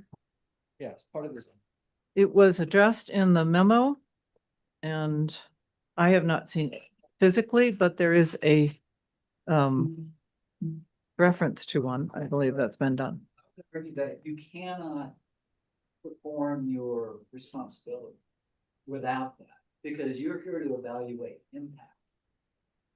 Now, I'm specifically concerned about the parking garage, as deep as it is, and having that motion with the extra site coverage that allows that depth of parking garage is the issue that you cannot evaluate. Peter, you haven't seen that. Now, you know that the river level is 8717, the parking garage level, according to the submission, is 8710, 7 feet below. What would the thickness of the slab you require to resist the hydrostatic? It's going to be about 3 feet. According to the geotechnical report, they want you to bring the water table down 3 to 5 feet below the excavation. So how far are you below the level of the river? Kathy, can you imagine what the recharge rates would be to do this? Where is the river going to go, Todd? Where do you think it's going to go? I don't think it's buildable. And if it is, the cost of it is going to surpass the value, the public benefit. If nobody can afford to park in there, they're not going to. Okay. Already in the Silverjack building, there's not that much usage. When you did the Voodoo, you didn't even try to do a parking garage. That's a much more valuable spot. You knew the water table was too high. It was going to be too expensive. Okay. So you're here to evaluate impacts. I haven't heard any of the issues of what the potential impacts. You know, what's the carbon footprint of a 3-foot slab, 3 acres? What's the potential risk of drawing down the water table over 10 feet to the surrounding buildings? We don't know that, right?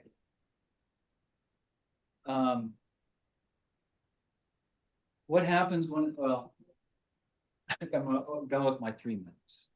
But I Actually, think the Piper's point my- is that you guys have to know these impacts to make this evaluation. Without it, you need to continue at least that part of the request. Thank you. Thanks, Jack. Who's next?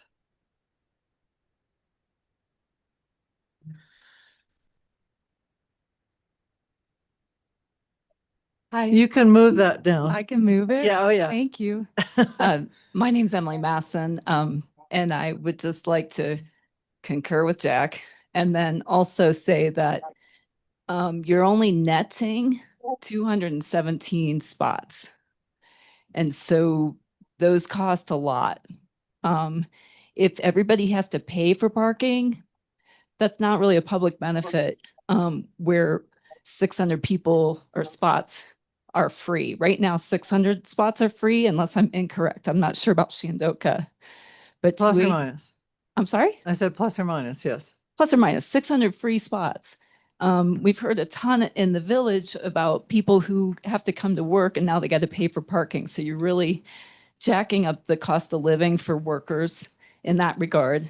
Skiers get to be parking there for free and ski. And I've been working retail for the last couple of years, and our merchants, Main Street really thrives on that free parking. So that's going to be offset by this building that costs a ton of money. And I don't know if you can condition that the parking spots that exist now continue to be free, but it wouldn't be a public benefit to my mind if everybody has to pay forever. Thanks. Thank you. Anyone else in the room?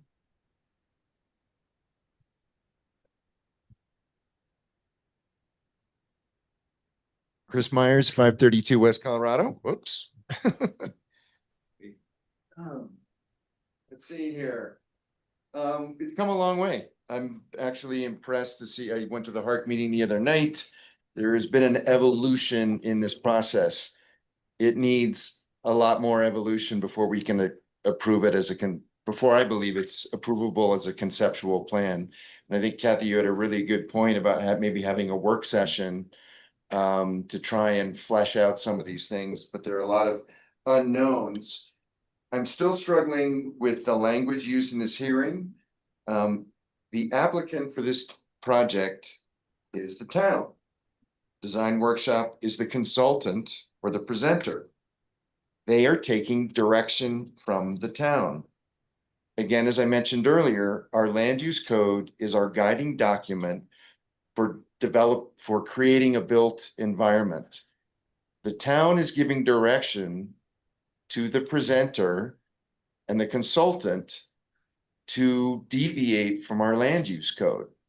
And they're asking for variations in building height. They're asking for 30% site coverage to 55% coverage. This project is massive. It's going to forever change the character of our town. And it is integrally involved with Carhenge because the town has a contractual obligation to provide free parking for the ski area. So this project's going to happen to create a 900-car parking garage with paid parking before the Carhenge can be freed up for another big development that has just had a lot line vacation for a project that isn't before you yet, but it is before you. You're going to see it really soon. But you guys are holding our future in your hands. And we really need to ask some hard questions. And whether it's talking about, we're in a quid pro quo, if in a PUD, you can ask for more than one parking space per unit. You're asking about bedrooms, great questions. Flooding, I didn't understand the flood map earlier. I saw this big blue spot. It looks like if the river floods, it's going right into the underground parking.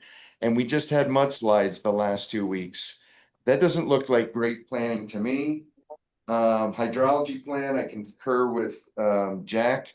We're not supposed to be pumping groundwater after this project is built. So you have to put an enormous slab to keep that parking garage from floating away. Traffic studies. Are we ready for a roundabout at the where Davis meets Colorado? Because that's what's coming. We're going to have another roundabout for people who go down Pacific, hit Davis, and go up to Colorado. So there's a huge amount of impacts, and this is in your hands. Are we ready for this massive a project that's really going to affect our future with unknown amounts of free market housing and unknown amounts of public benefit affordable housing? We really need to be thinking about carrying capacity in our valley. Thank you so much. Thanks, Chris. Anyone else in the room?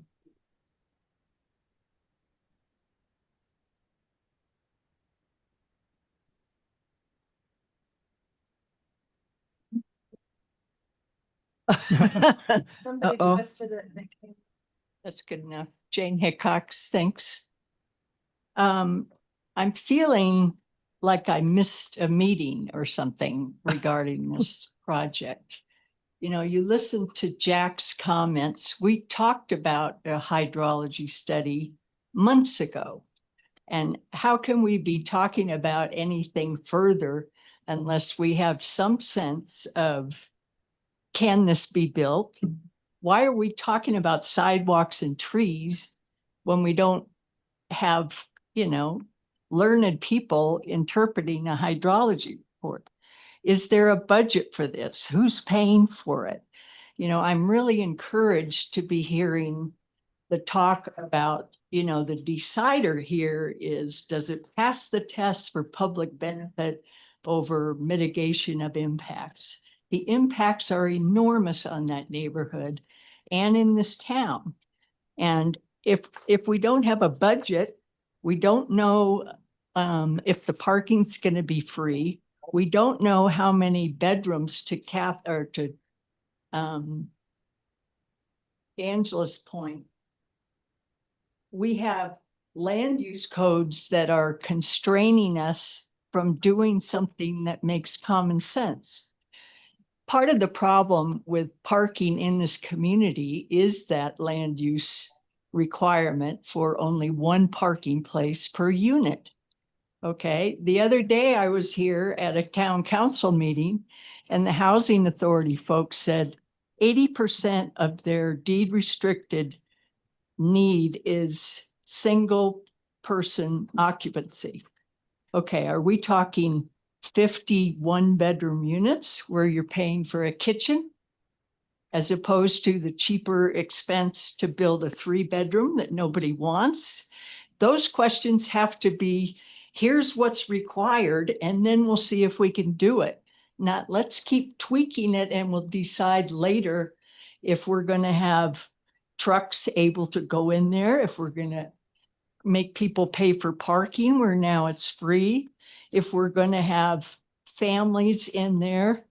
And together with Car Hinge, we end up with 300 new units of people, some of which have 2 cars, 200 of which have a dog. Are we allowing dogs? I don't want 200 dogs walking out to use the valley floor illegally because we have no room on a 4-acre piece that's so full of buildings that you can't have a livable experience.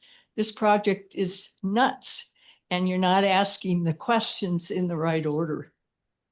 And to Kathy's point, before preliminary, you need a public work session. Thanks, Jane. Anyone else in the room?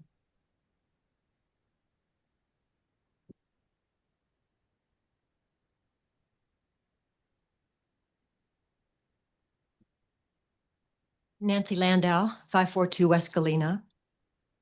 Just to Jack's point about hydrology, at the town council meeting 2 days ago, the Servitus guy, I didn't catch his name, but the one in the public-private partnership building townhouse and Canyonlands, I did write a quote down from him. No shortage of investigations should be done before putting a shovel in the ground in Telluride. And that's a fellow building these units on Main Street with some problems. So anyway, I have some questions.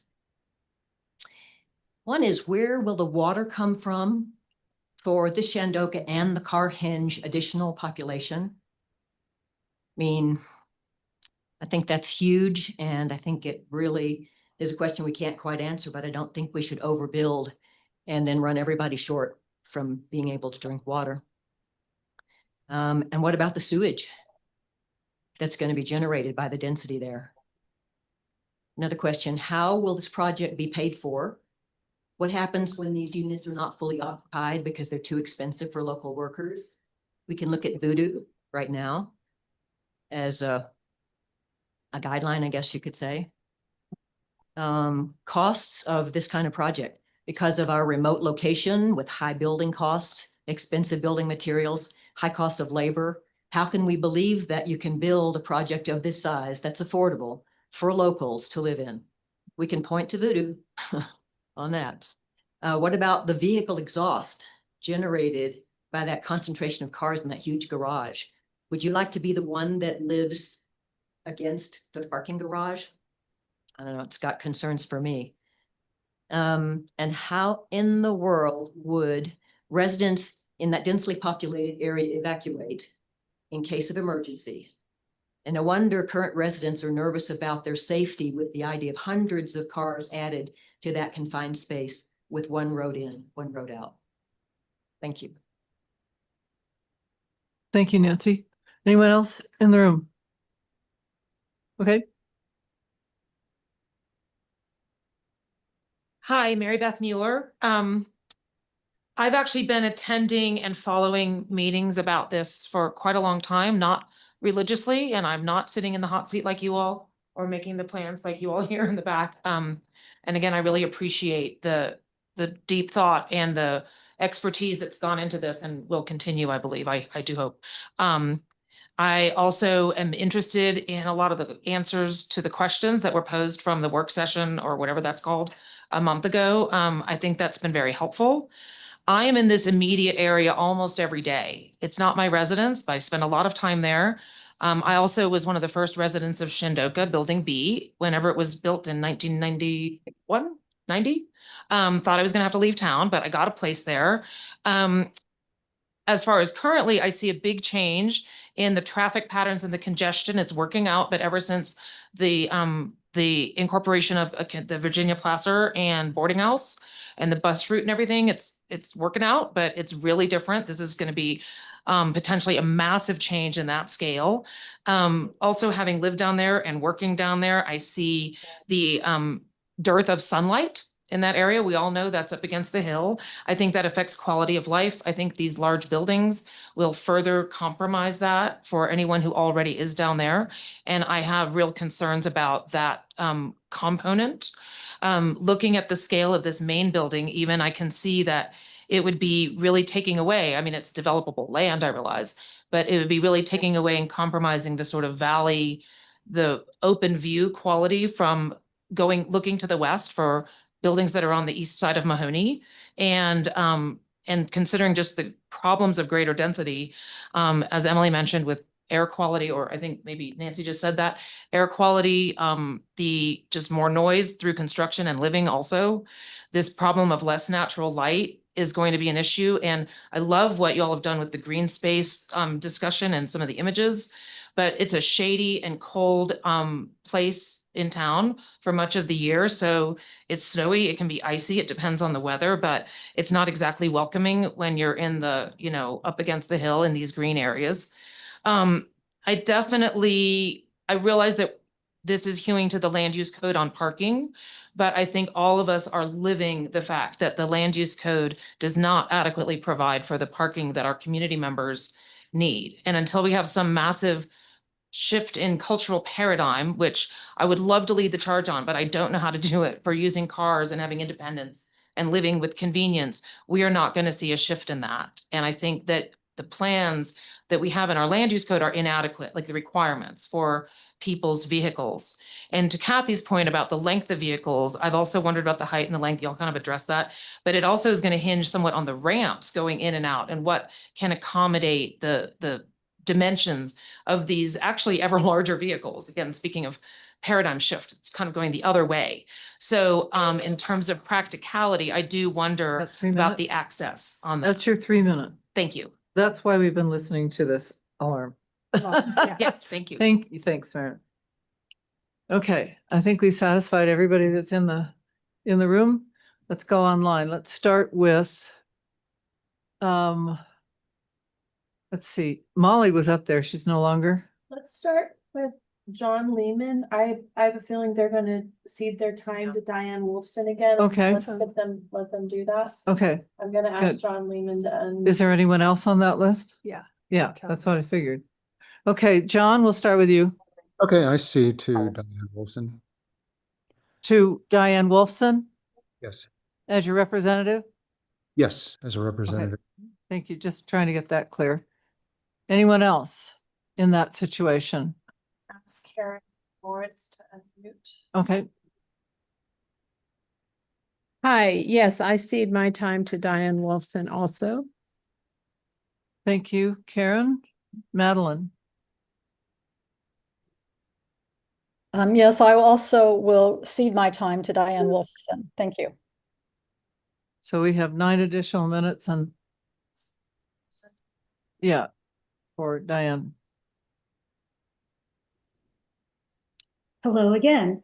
I'm Diane Wolfson, and I am counsel for the Chair 7 Community Coalition, which, as you are aware, is a group of nearly 200 owners and renters, full-time residents, and second homeowners in the neighborhood surrounding the Shandoka Lot L.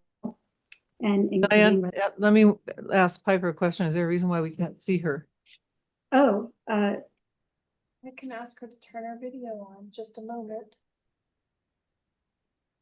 I'm confused because last time you did not want me to. You can start put your the- video. I keep it locked down for security reasons, and so now I've got it changed so she can There we go. turn her video. Okay. Thank you very much, Piper. Hello. Okay.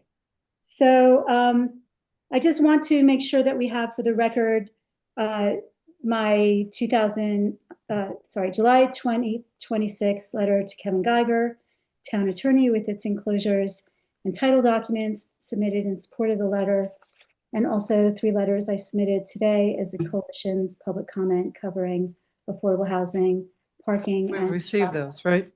Yep. We have received those, Diane. Okay, good.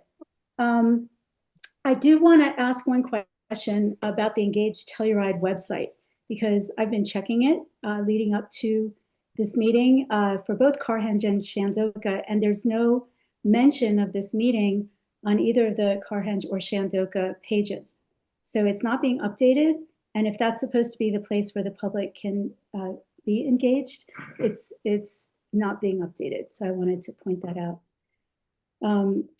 So I want to talk about the Bachman Village plat specifically quickly as it pertains to this application, which in particular, there's Plat Amendment 1, which is a 1981 amendment, which basically left one use for this lot, which is parking, and specifically parking to fulfill the cumulative off-street parking requirements of the surrounding lots, the Coonskin lift, and the proposed future lift. And the 1996 replat kept that designation. So it's parking. And you're speaking of Shandoka? Yes. Okay. Lot L, which is part of Bachman Village. So this means that according to the Bachman Village plat as amended, the housing, a transit center, and commercial uses are not permitted uses under the Bachman Village covenants. And I will follow up with apparently the new counsel for the applicant to continue this conversation. But I think it's important for the commissioners to understand how this works. There's also a separate deed, the deed by which the town took title to this property that limits the uses that are allowed on the property in perpetuity to be public uses for a public parking lot, public transportation, pedestrian and vehicular access, and for river park and trail corridors. So that means, although under the deed and the restricted uses under the deed, a parking structure is likely permitted, but not 50 or 60 dwelling units or thousands of square feet of commercial. So that deed is one that also accrues to the benefit of the Bachman Village owners as well, and is enforceable by them. So you have two recorded documents that affect what uses can be on this property, and I don't think the applicant can continue to ignore that. And as I said, I will continue that conversation with the applicant's attorney. So let me move on to parking, and it turns out our prior calculations were correct, and there are a total of 901 with new net parking of 217, which is different than where it says 300 in different parts of the narrative. So I feel like the applicant's documents are internally a little inconsistent with that in terms of what it says. So it's not 300, it's 217. And even there's, competing arithmetic depending on where you look in the application and the staff memo. So I would ask that the commission require a single reconciled, accurate accounting of exactly what they're proposing for parking. In terms of the parking, there are already existing parking shortfalls. So the existing 320 to 30 Shandoka spaces plus the 217 new net spaces have to be measured against existing parking demand and also what is legally required on Lot L. So as detailed in my May 28th letter, the AC2 purposes statement premises the district's low one space per unit on the opportunity to utilize the intercept parking areas that are currently in the AC2 zone. But as a traffic impact study, the 2020 traffic impact study found the 288 car henge spaces are often full during peak periods and don't meet current demand. So relocating these 288 spaces from car henge moves an existing shortfall. It doesn't solve a parking problem. Further, Lot L, as I said, is subject to various recorded agreements where it's required to serve the parking demand of surrounding lots and the ski area. So these legal obligations to provide parking haven't been discussed, explained, or analyzed, and they need to be because there are certain obligations that the on-site parking needs to accommodate, and that has to be baked into what's happening. And in terms of the one space per unit, I feel like this has been addressed by other public commenters, and it really still needs to be a requirement by the commission that a space per bedroom is the more adequate way to define what parking needs to happen. There's no bedroom mix, and the applicant is trying to defer that and not answer that question. But I think that question has to be answered, and the final outcome needs to be a per bedroom requirement. And along that lines, it really would make sense for the applicant to also provide some sort of parking study that looks at the actual demand for this development. So in addition to the legally required spaces, the actual demand that ends up happening because of this development needs to also be addressed and required, especially because they're asking for all these variances in order to do it. So just relying on the required parking of one space per unit is obviously inadequate. And then the last thing I wanted to address was the traffic impact. And I understand that the applicant says it will be doing a traffic study as part of the preliminary plat application. And so we're happy to hear that. However, there remains an insurmountable reality, which is that traffic in this section of town is already strained. And as the applicant noted, the CDOT level service of D is acceptable, but in other words, you can't go lower than D under CDOT. And as a reminder, in the town's 2025 traffic study update, The Colorado and Davis intersection already operates at a level service of F, which is 2 grades below the minimum of D. And that minimum, therefore, it's already failing that. And that's before you add any traffic or circulation from this project. So one fix identified in 2020 was a turn lane or a mini roundabout at the Colorado and Davis intersection.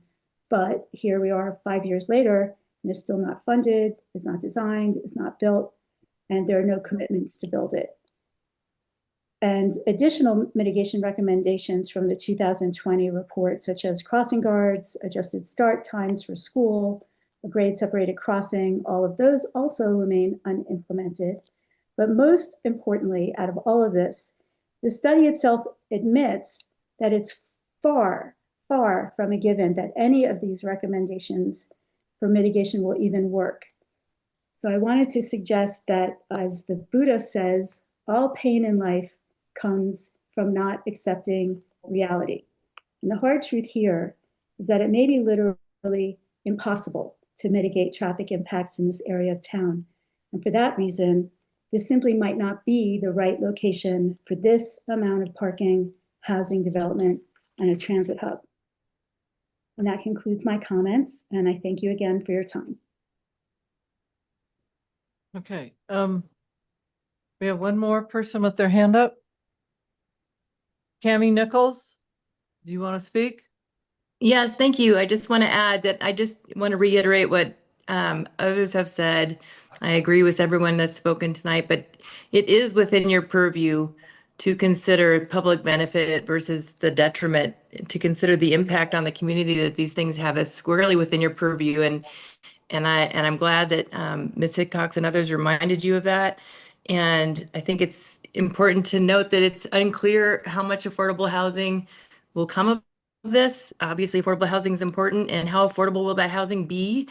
We've already, I think it's pretty common knowledge that it's about $1,000 a square foot at least to build housing in this community. And we're talking about a parking garage that's supposed to go underground as part of this development. And who knows how much that's going to cost. We don't know because we don't have the hydrology studies yet. But as you heard from Jack and Emily and others, it's likely to be pretty incredibly difficult to do and pretty incredibly costly to do.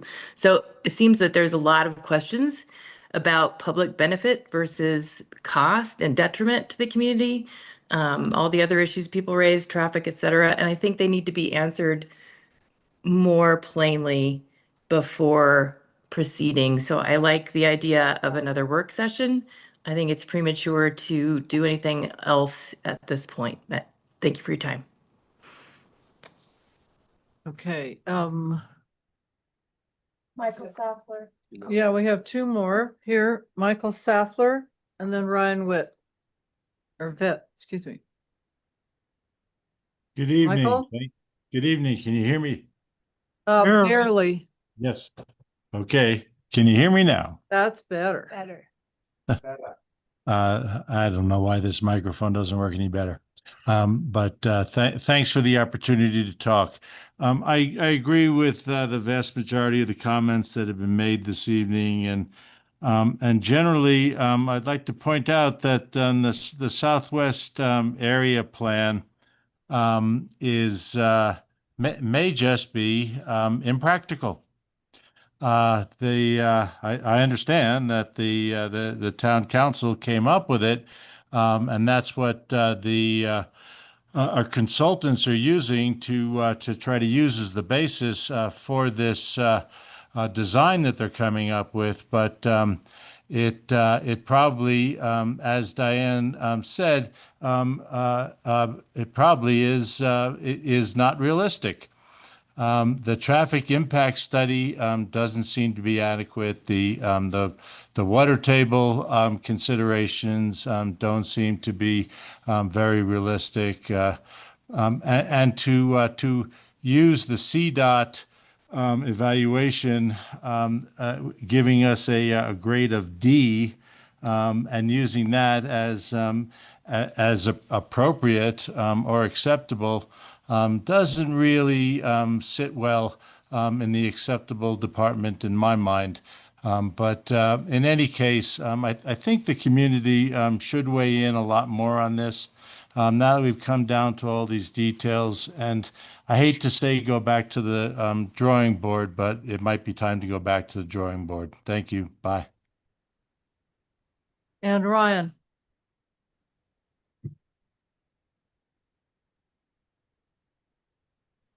Hi, can you hear me?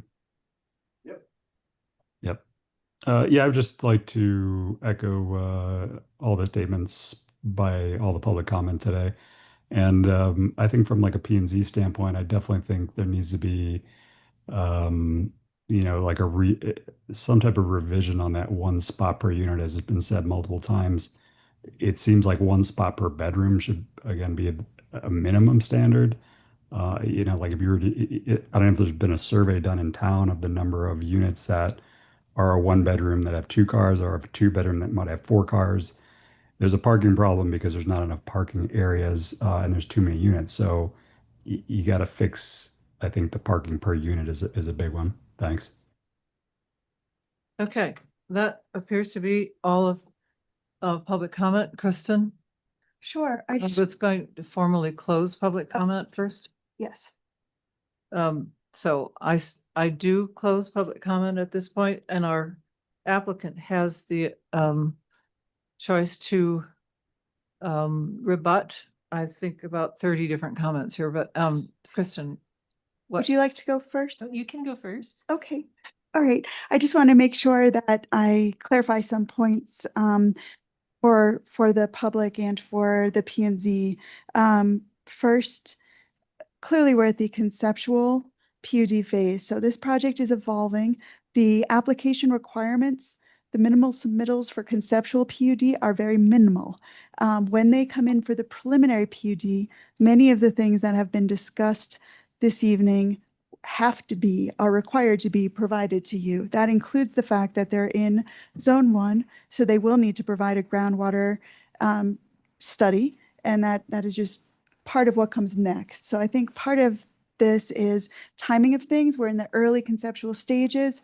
Once you approve the conceptual and they can move to preliminary, you will end up with a much more in-depth set of materials to review per the land use code requirements. Also want to circle back. We have extensive groundwater regulations, of course. And so that's Article 8, Division 7. Within those, in addition to the preliminary investigations, detailed investigations required in Zone 1, there are other aspects that you as P&Z would review depending on what they end up proposing once they're out of conceptual and in preliminary. For example, unless it's authorized by P&Z, the depth of permanent subsurface construction other than spread footer foundation support is limited to 1 level below pre-construction grade of the site, unless groundwater is not encountered, and the authority to exceed that limit may be authorized by P&Z at a public hearing. So we would do that concurrent if that's the proposal that comes in, if they are suggesting to go more than 1 level below. You would have a public hearing, probably concurrent with some of these other reviews, and you would be making a determination on whether to allow the exceeding of the 1 level below based on certain criteria. So that would be, if they propose that, then we would set a public hearing for you to consider that and make a determination. So I guess my point is there are many layers. Staff are tracking sort of the direction of the project and what's needed in terms of reviews, and you will be engaged in all of the aspects as the P&Z. One other thing I wanted to just clarify for the public is that the PUD, the planned unit development process, is in the land use code. It's Article 6, Division 3. And so I just want to make sure that there's that understanding that certainly the applicant is not asking to go outside of the land use code. They are merely asking for a planned unit development review based on what the land use code allows, and they're asking for your consideration. So I just wanted to clarify that point. And I think the one last thing, I wanted to get back to your question, Kathy, because I just had to think about it for a moment, because we are already in review. If there were to be a work session, it would have happened before conceptual, but now we are in conceptual moving forward in the process. So you have two choices. You can either continue your conceptual PUD review to a date certain. The only thing is the minimum application requirements, they have met those. Or you can approve them moving to the preliminary, allowing them to move forward to the next stage. At that point, you'll have a comprehensive package to review, and you can continue preliminary hearings multiple times if you need more time, but you would have more to work with at that stage. So I just wanted to answer all the questions I heard as we were going through. I hope that's I have helpful. 2 questions about that. Sure. What if we were to continue the conceptual? You can do that, but then you're still in conceptual. So you're still in this early stage. You're welcome to do that. But if you move to preliminary, and then if you need more hearings, keep continuing at preliminary, again, they're going to submit very extensive information because they will be required to do so, which is not a requirement at the conceptual stage. They will So- work through the project, take your comments, and then bring you forth more to work through. I think maybe we should hear from Yes. Becky first. Thank you for letting me share. Yes, and then we should circle back to you, Kristen, about Certainly. process.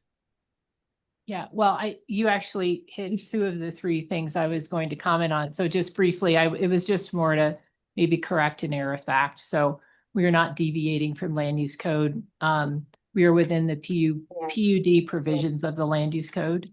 And then secondly, on the traffic study, both the 2020 and the 2024 traffic study not only included this development program for Carhinge and Lot L, but it's actually more than what's being proposed. So it was more commercial, a lot of more things. So there was a statement that it didn't include development on Lot L, and it in fact did.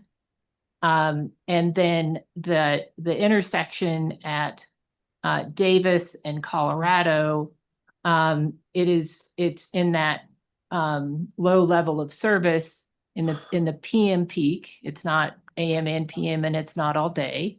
And the traffic consultant had continues to recommend 2 options for improving the level of service at that intersection.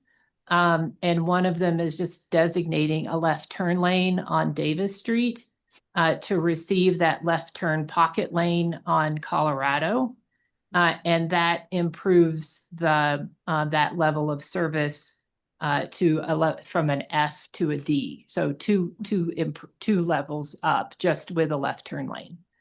So I just wanted to correct those things. And then also the comment about the hydrology is, part of the preliminary PUD submittal. Any other questions that were raised that you want to address? I don't think so. If there's something specifically that you'd like for me to, I'm happy to, but. Let me look through the list here for a minute.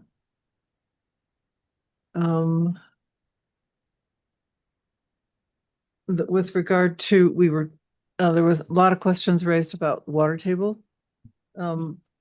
Did you feel you needed to talk about flooding? And I mean, it's obviously on everybody's mind right now, so. Sure.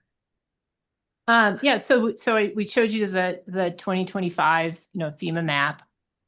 Obviously the garage would be built in such a way that water's not just going to drain in and flood the lower level. I mean, a lot of that is through how you design the building and how you take care of grading on the site.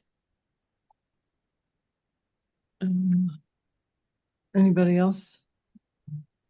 If that's all you want to rebut, that's fine. I think so. Anybody?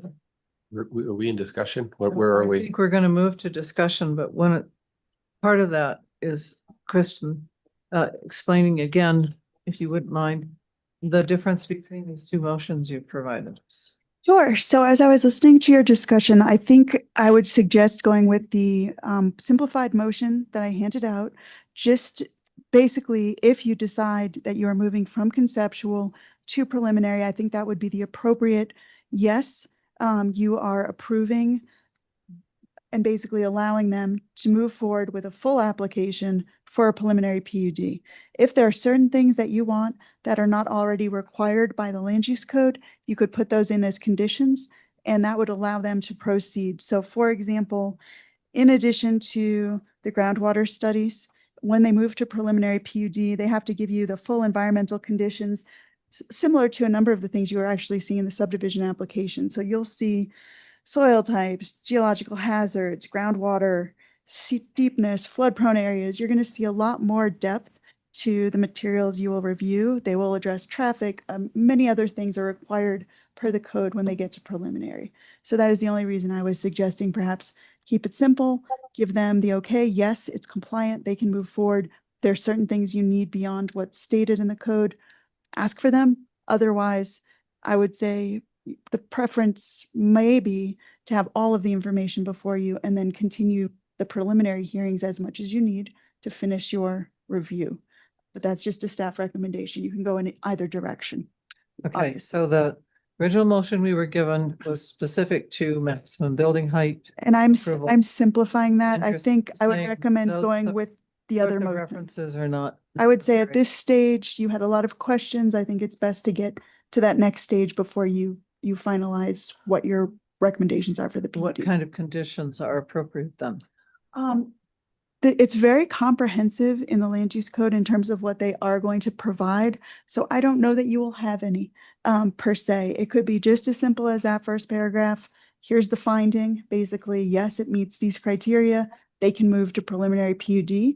But if there's something in addition that you need to continue your review, you could always ask for that. So, Okay, say hypothetically, Angela has a dozen conditions here. Yes. And I could say, without us looking at the preliminary application requirements and that sort of fulsome list you described, Yes. we might just say, if these are redundant, you don't need to list them as conditions because they're already a requirement, Yes. that would suffice or take care of what you might be concerned by. I think that's a great way to do it. And honestly, unless you need more than what is required by the architectural and landscape drawings of the land use code, you can eliminate even that first condition. I was hearing a lot of wanting of that. I think you're covered to what you're saying as what you want is already covered. I wouldn't even list it as a condition, but if there's something else you need, you can state it now and they'll work on if it's appropriate and in your purview. So let's go to discussion. Okay. Great. Thank you. Yes, Kathy. I've Then Todd. been thinking for a while that the parking benefit was really like 220 cars because we already have covered. So I would like to see that the way presented that way so we can really understand what we're getting and not getting. Yes, I understand that a hydrology study is required for the next level, but what I really want to have is a construction dewatering plan. You need the hydrology study to do that, and then you need a place to build your swimming pool to fill it up with all the water that you're going to suck out, and you're going to be sucking it out from the river. I mean, this thing is going to be huge, and I don't know where it's going to go. And so maybe I don't know how to tell them that maybe they need to rethink about having underground parking at all. It might not work out technically, especially with a 3-foot slab and what that does to all the heights and everything. I'm not worried about costs. We're not supposed to think about money. That's for town council to wrestle with.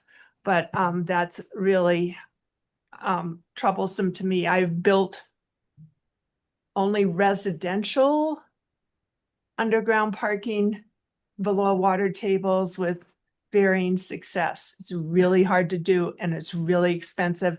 And maybe the technology's gotten better in the last 5 or 6 years, but it's not a done deal.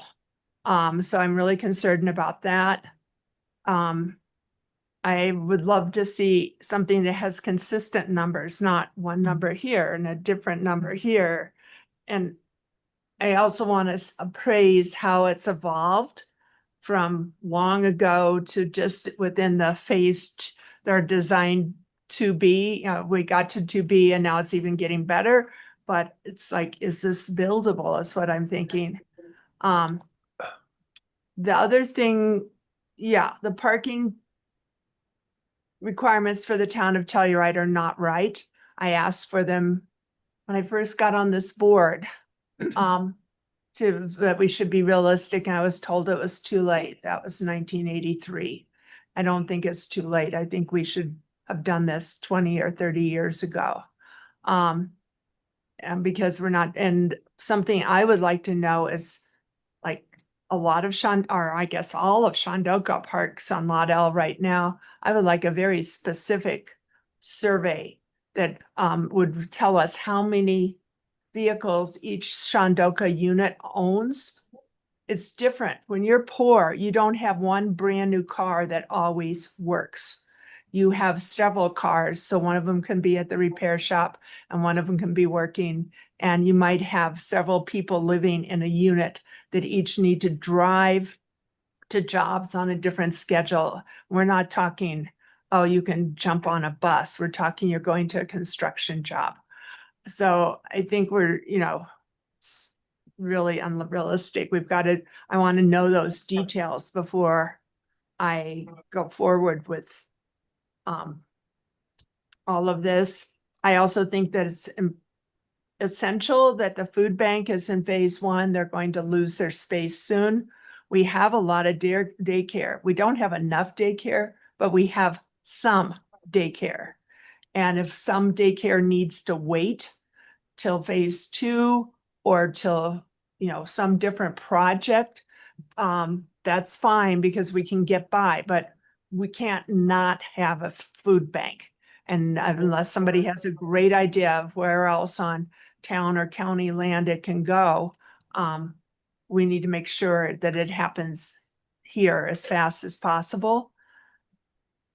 It takes a long time to plan and get the building permit for these projects, and it takes a long time to build them.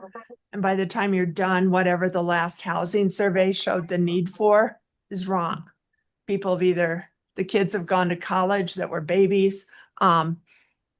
People have gotten married and are having babies. So it's really hard to guess. And I don't want to be lining up projects with completed designs decades in advance of when they're going to get built, because by the time we're building them, we should be building a different mix of our absolutely needed deed restricted housing. And so it's really going to be hard for me to figure out how to make a motion tonight within the right conditions, a motion of approval. So does that sort of imply you're sounding favorable to conceptual approval tonight, but with a more fulsome Well, I would say preliminary with about 25 conditions. I don't know that I can write those kind of motions anymore, but I used to. Okay. Peter? I've been taking notes, but I don't have 18 that I haven't already brought up. Okay, let me ask Todd.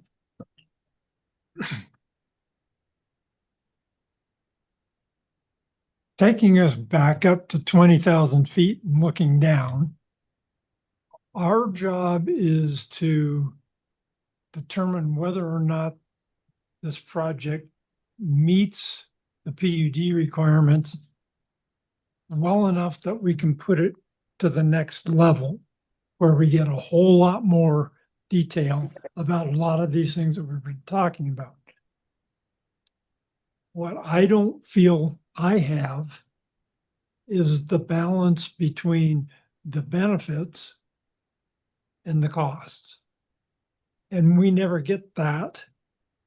That's at council level or the housing committee. And that's a broken piece of the process. I think We're not going to fix that from here. We're supposed to understand that. We're supposed to understand it, Yeah. but we're not getting it. And we don't. And in my entire time, I've never seen that in a public housing application. So Todd, can I ask you real quick, are you talking about cost of the project or impacts of the variations? The gives and gets. The gives and gets. Okay, because cost of the project again is not something you would consider. But if you're talking about the cost of the impacts, meaning the social costs, the impacts of that, that is something that could be conditioned. I just wanted to make that Yes. clear. Okay. And then for the community and council hears this in spades is tell us how it's going to work. We can't, as P&Z, tell you how it's going to work because we don't get to that ever. But that needs to be laid out in front of the community. Having the requirement of one parking space per unit, as Kathy has said, has not served us well for the last 20 years. And we're not going to change that in the code before this gets approved or not. But we've got to have that on our agenda. And it's not part of this application, but we could require more than the code as part of the PUD, should we go that way, which is going to make the gives and gets even more challenging. But I'd like that information as part of preliminary. It's next. That's next. Yes. I'm willing to go. We know where this is going. It's improved, but we need a whole lot more to get you to the next stage. Would you think that some of that should be in conditions? A lot of it's built into the code already as requirements for preliminary. I think there are some tinges of need there that we may want to clarify. Did you want to add on? No, I'm glad to hear from other members.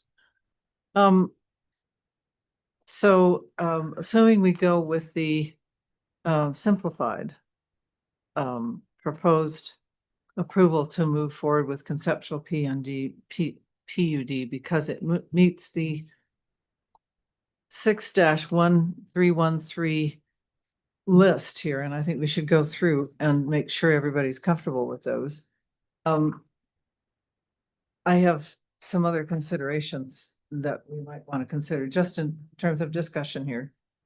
So that we ask for pedestrian crossings be added to the circulation plan and that building entries and a more robust understanding of ped and bike circulation, including their interface with transit, not just vehicles. And I know that circulation plan that was provided tried to do that.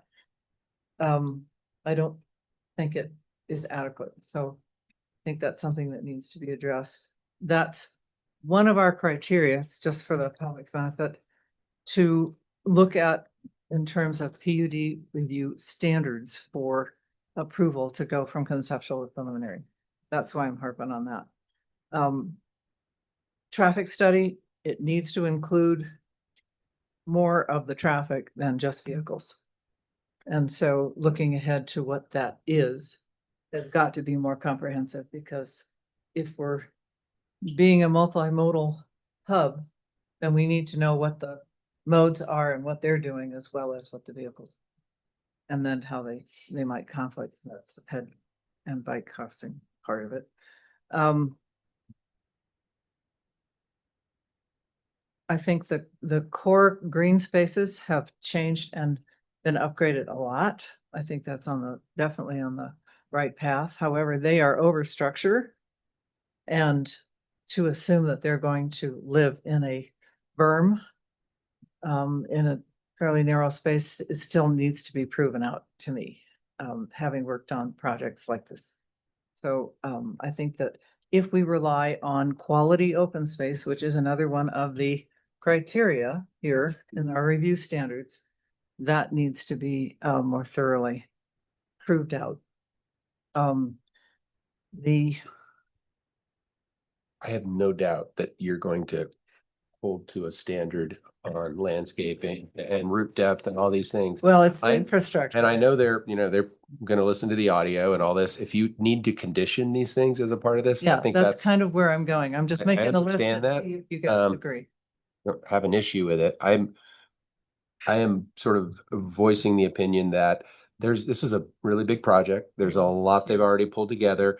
There's gonna be twice as much next time. Yeah, And it seems hard to imagine that we will get to let's pass this in a single hearing or a preliminary, seeing these things for the first time. So I think you will have an opportunity to comment if you still want to see more planning bed sketches and things like that.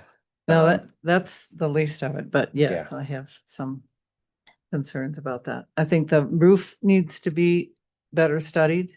The impact of that to the neighborhood, to the region is huge in terms of the visual. And sorry, but I don't count the existing parking lots in that. We have an opportunity to solve that view. And I think we ought to do it. And we haven't been able to with the surface lots. That's not possible, but I think we have an opportunity to. So I guess the question is whether or not those warrant conditions or just voiced concerns. And we can just go ahead and say, okay, we've gotten to the conceptual point of consistency with the master plan, quality of open space. Landscape's going to be provided before, or next, sorry. We have a circulation plan.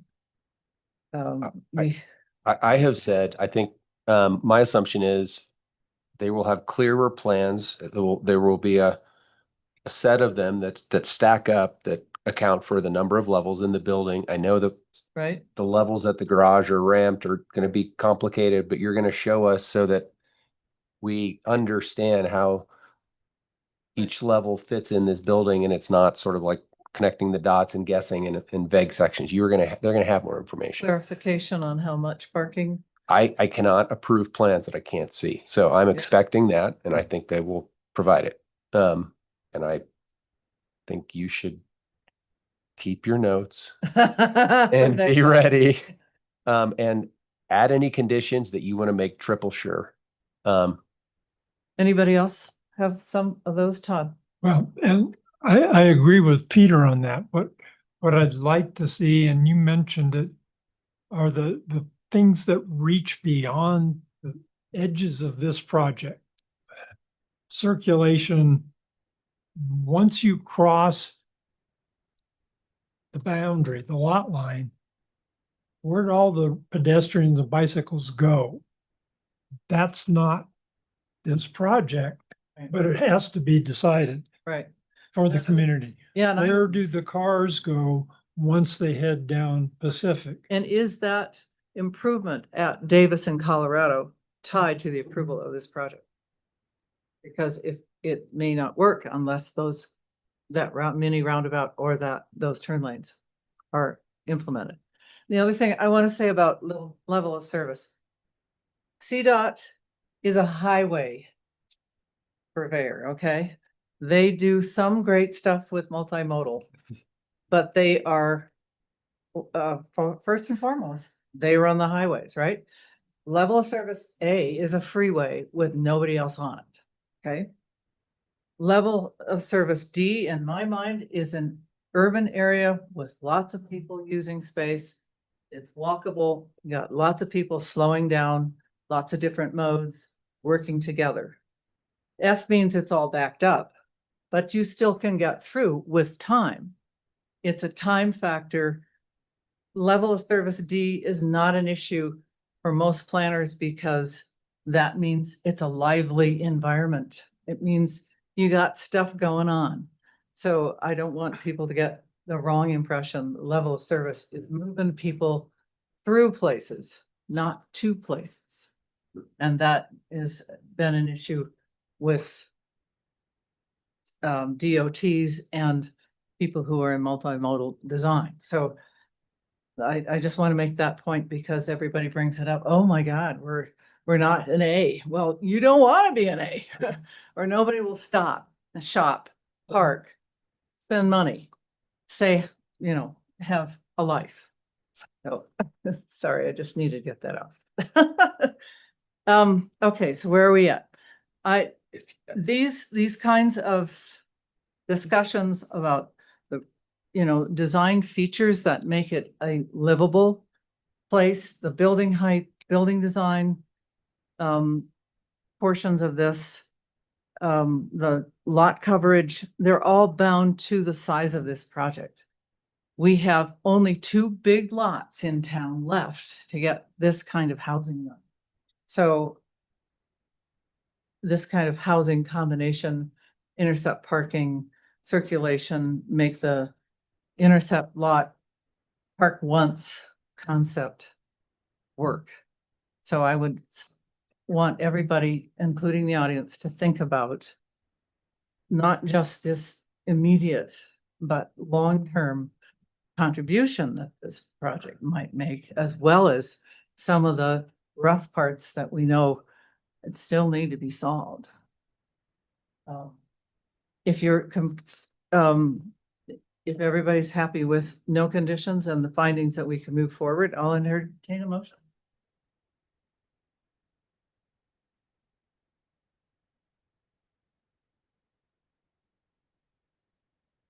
I move to approve the Shandoka Lot Redevelopment Project conceptual large-scale planned unit development at 860 Black Bear Road, Lot L, Bachman Village Accord to Plat Book 1, page 328, and replat of January 30th, 96, Book 1, page 1991 of lots J and L, dedication book 483, page 733,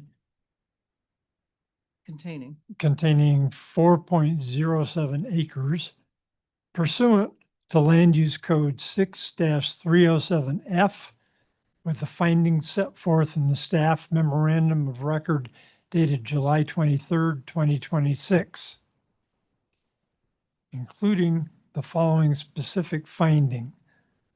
The proposed conceptual PUD meets one or more of the PUD public purposes of Land Use Code Section 6-304C, is consistent with the PUD review standards of Land Use Code Section 6-313, and is consistent with the Telluride Master Plan, and the proposed uses are compatible with the surrounding structures.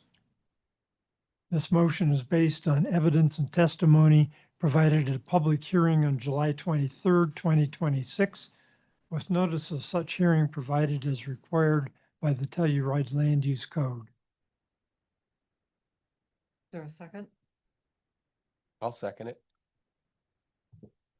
Okay. I would like to make some amendments.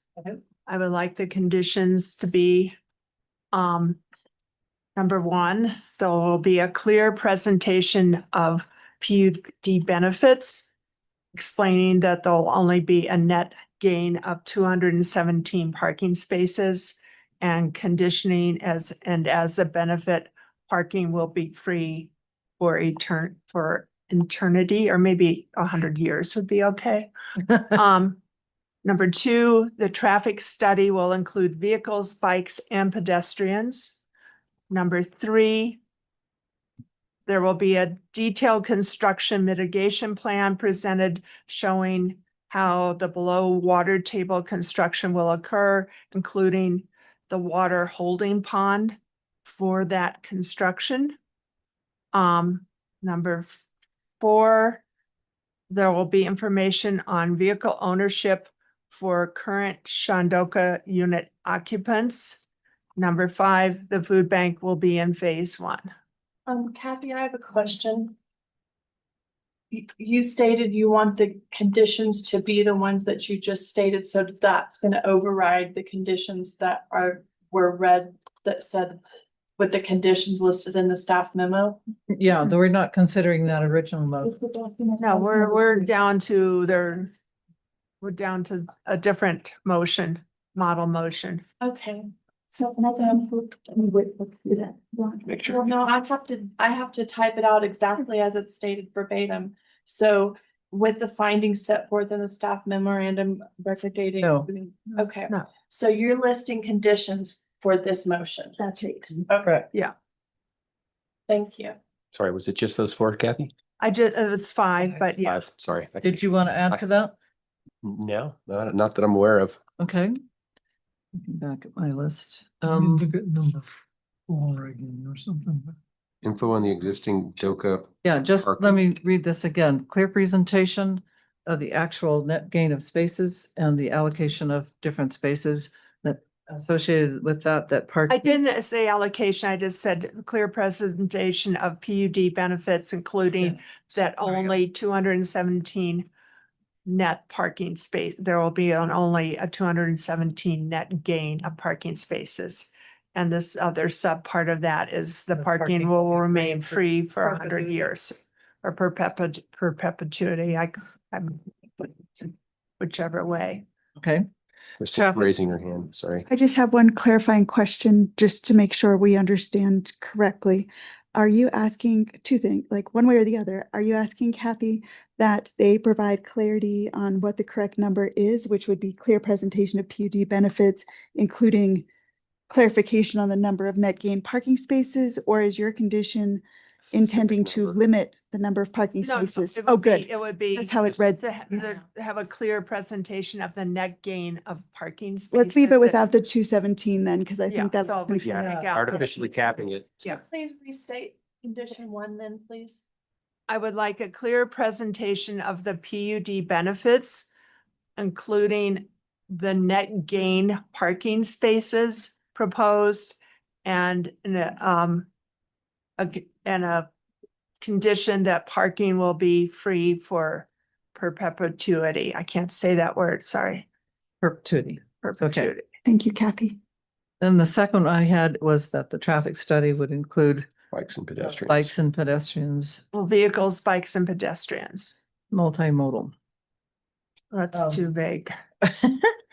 Okay, that's my Yeah. That's too. my interpretation. The dewatering plan, is that comprehensive? I or- want a detailed construction mitigation plan for construction below the water table, including where and how the necessary water holding tank will occur. You good, Piper? Yes. Okay. All right, and 4, vehicle ownership study of Shandoka. Current Shandoka unit occupants. Occupants or vehicle ownership? I want each unit, I want to know how many vehicles are associated or owned by each unit of Shandoka residents. And number 5, at the food bank. Uh, It's in the first phase. In phase 1, yeah, first phase. And this is an amendment to Todd's motion. Right, that has not yet been I accepted. seconded it. Peter seconded it. Peter seconded it. Well, So do I need, Before I accept your conditions, the number 4 about the DOCA? Shandoka ownership, I think needs to be broader. Because I know there are people in Etta Place and other units surrounding Lot L that park in there. I guess what I'm wanting from this is an allocation of adequate parking for deed restricted units, knowing that poor people that are working 3 jobs might need to have more than 1 vehicle per unit or more than 1 vehicle per person just in order to get to work. And there's a luxury that comes with having newer vehicles and not needing to work That leads to less necessity for for parking. Yeah. parking. Okay, I we accept- I accept your conditions. we're in discussion to amend Yeah. your motion. And he just accepted I it. just So accept I it. will accept as well. Okay, So now you vote. We've got 5 conditions. yeah. Any Okay. other conditions? Amendments? Well, we Uh, need to vote on these amendments and then we can start. Well, you With need any- to vote on the whole motion. If you don't open up more discussion after you vote. And once Right, we I vote, it's understand. done. Right. So the question is, did you want to add anybody have any other conditions or, okay, then let's take a vote. Okay, all right. Todd, you made the motion. Todd, yes. Peter, yes. Kathy, yes. Angela, yes. Thank you. Okay. We go home? Okay, no, More. nope, we One got more. a couple more things in business. Those of you who don't want to hear about any of that can leave or if you'd like. Or don't have. Or you to. can stay if you'd like. Let me get to my,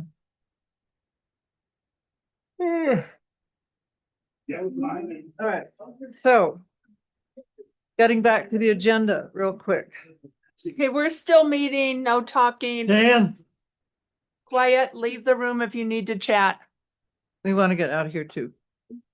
We're still in a So- public hearing. Number 4, on our agenda is project title 238 North Pine Street minor subdivision. I'm going to read the description and then it's been asked to be continued. So summary is a consideration by the Planning and Zoning Commission of the minor subdivision pursuant to the Land Use Code section 6-403.b to subdivide a parcel of land of 7,500 square feet or less to create 2 lots. This legal description is lot 18, block 28, Telluride, address 238 North Pine Street, zone district historic residential, owner 238 North Pine Street LLC, Colorado Limited Liability Company, applicant Alpine Planning Christopher Hawkins, and the staff member is Kristen Clothier. This is to be continued without discussion from it has been, is to be continued without discussion to the August 20th, 2026 meeting. So I'll entertain a motion to do that. So moved. second, Todd, Oh, Kathy, Yes. motion, Oh, no discussion. Kathy, yes, yes. Todd, Todd, yes. Peter, yes. Angela, yes. Okay, the last items here under board and staff discussion. We talked about extra meetings, dates. Did you want to send something out to us I will do that. about that? That sounds good. Any discussion for anybody on that situation? I think that's great. I look forward to getting those dates, but I have a request. I would appreciate that there's no cleaning and vacuum cleaner use upstairs and all that crashing around during our meetings and also during the HARC meetings. It can occur on the other nights of the week, but I think it's totally disrespectful of the time we're putting in to try to do this, to have those cleaners up there crashing around and making noise. Yeah, I'll also notice that there is an obstruction to the fire exit here with a chair that I had to remove in order to close the door. So that's not good either. The other thing you had mentioned you might want to cover is what town council is considered and changed on the second reading of the CWRC. I did mention that during the initial staff Right, update, and so but you didn't You tell didn't us say what it was. what it was. I didn't get into the details. Gotcha. All right, so Because it is a significant change to what we said. sure. So what the discussion was, and of course, members of the public and all of you could watch that portion of the town council meeting on the town's website. Just always put that out there.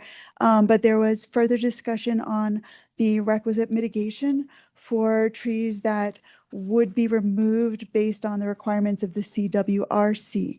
The proposal had been to have 100%, like basically to reflect the mitigation requirements of other tree removals. So 100% mitigation, which is either replant a tree like for like, plant a tree on another property as second choice, or payment in lieu.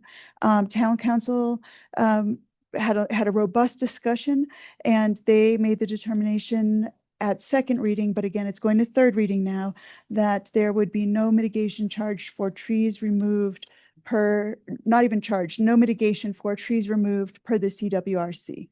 And just, so that would eliminate the replanting, the landscaping potential requirements, or the payment in lieu.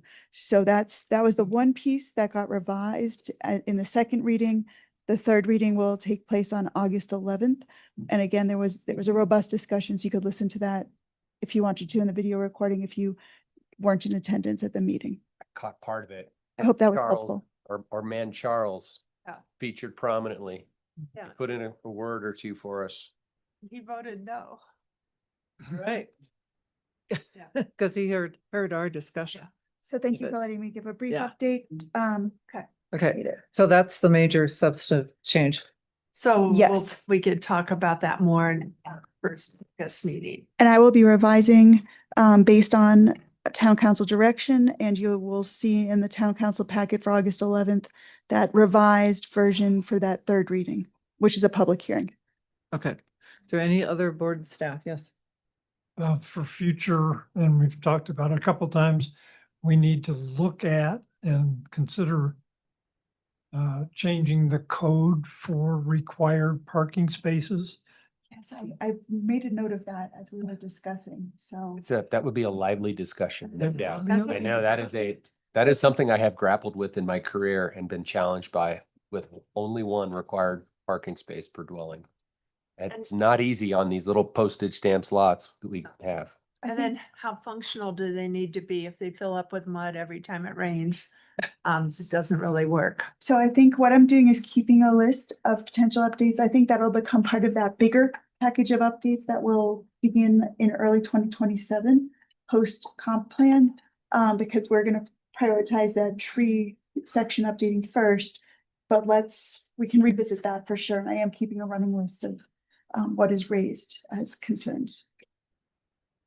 I'm curious, is there anybody on a list, any candidates for joining P&Z? Piper, we have not received any applications because it hasn't been advertised. Very popular. We have this public I know. support now. Public interest. Yep. Yes, so help with Maybe- recruiting. We'll yeah. have a communications plan to engage and encourage Can't help people those to kids. You give us participate. staff people like that retire or whatever too. You don't have to just pull from the ranks. There you go. Yeah. Okay, anything else? We're adjourned, unanimous consent. Thank you all.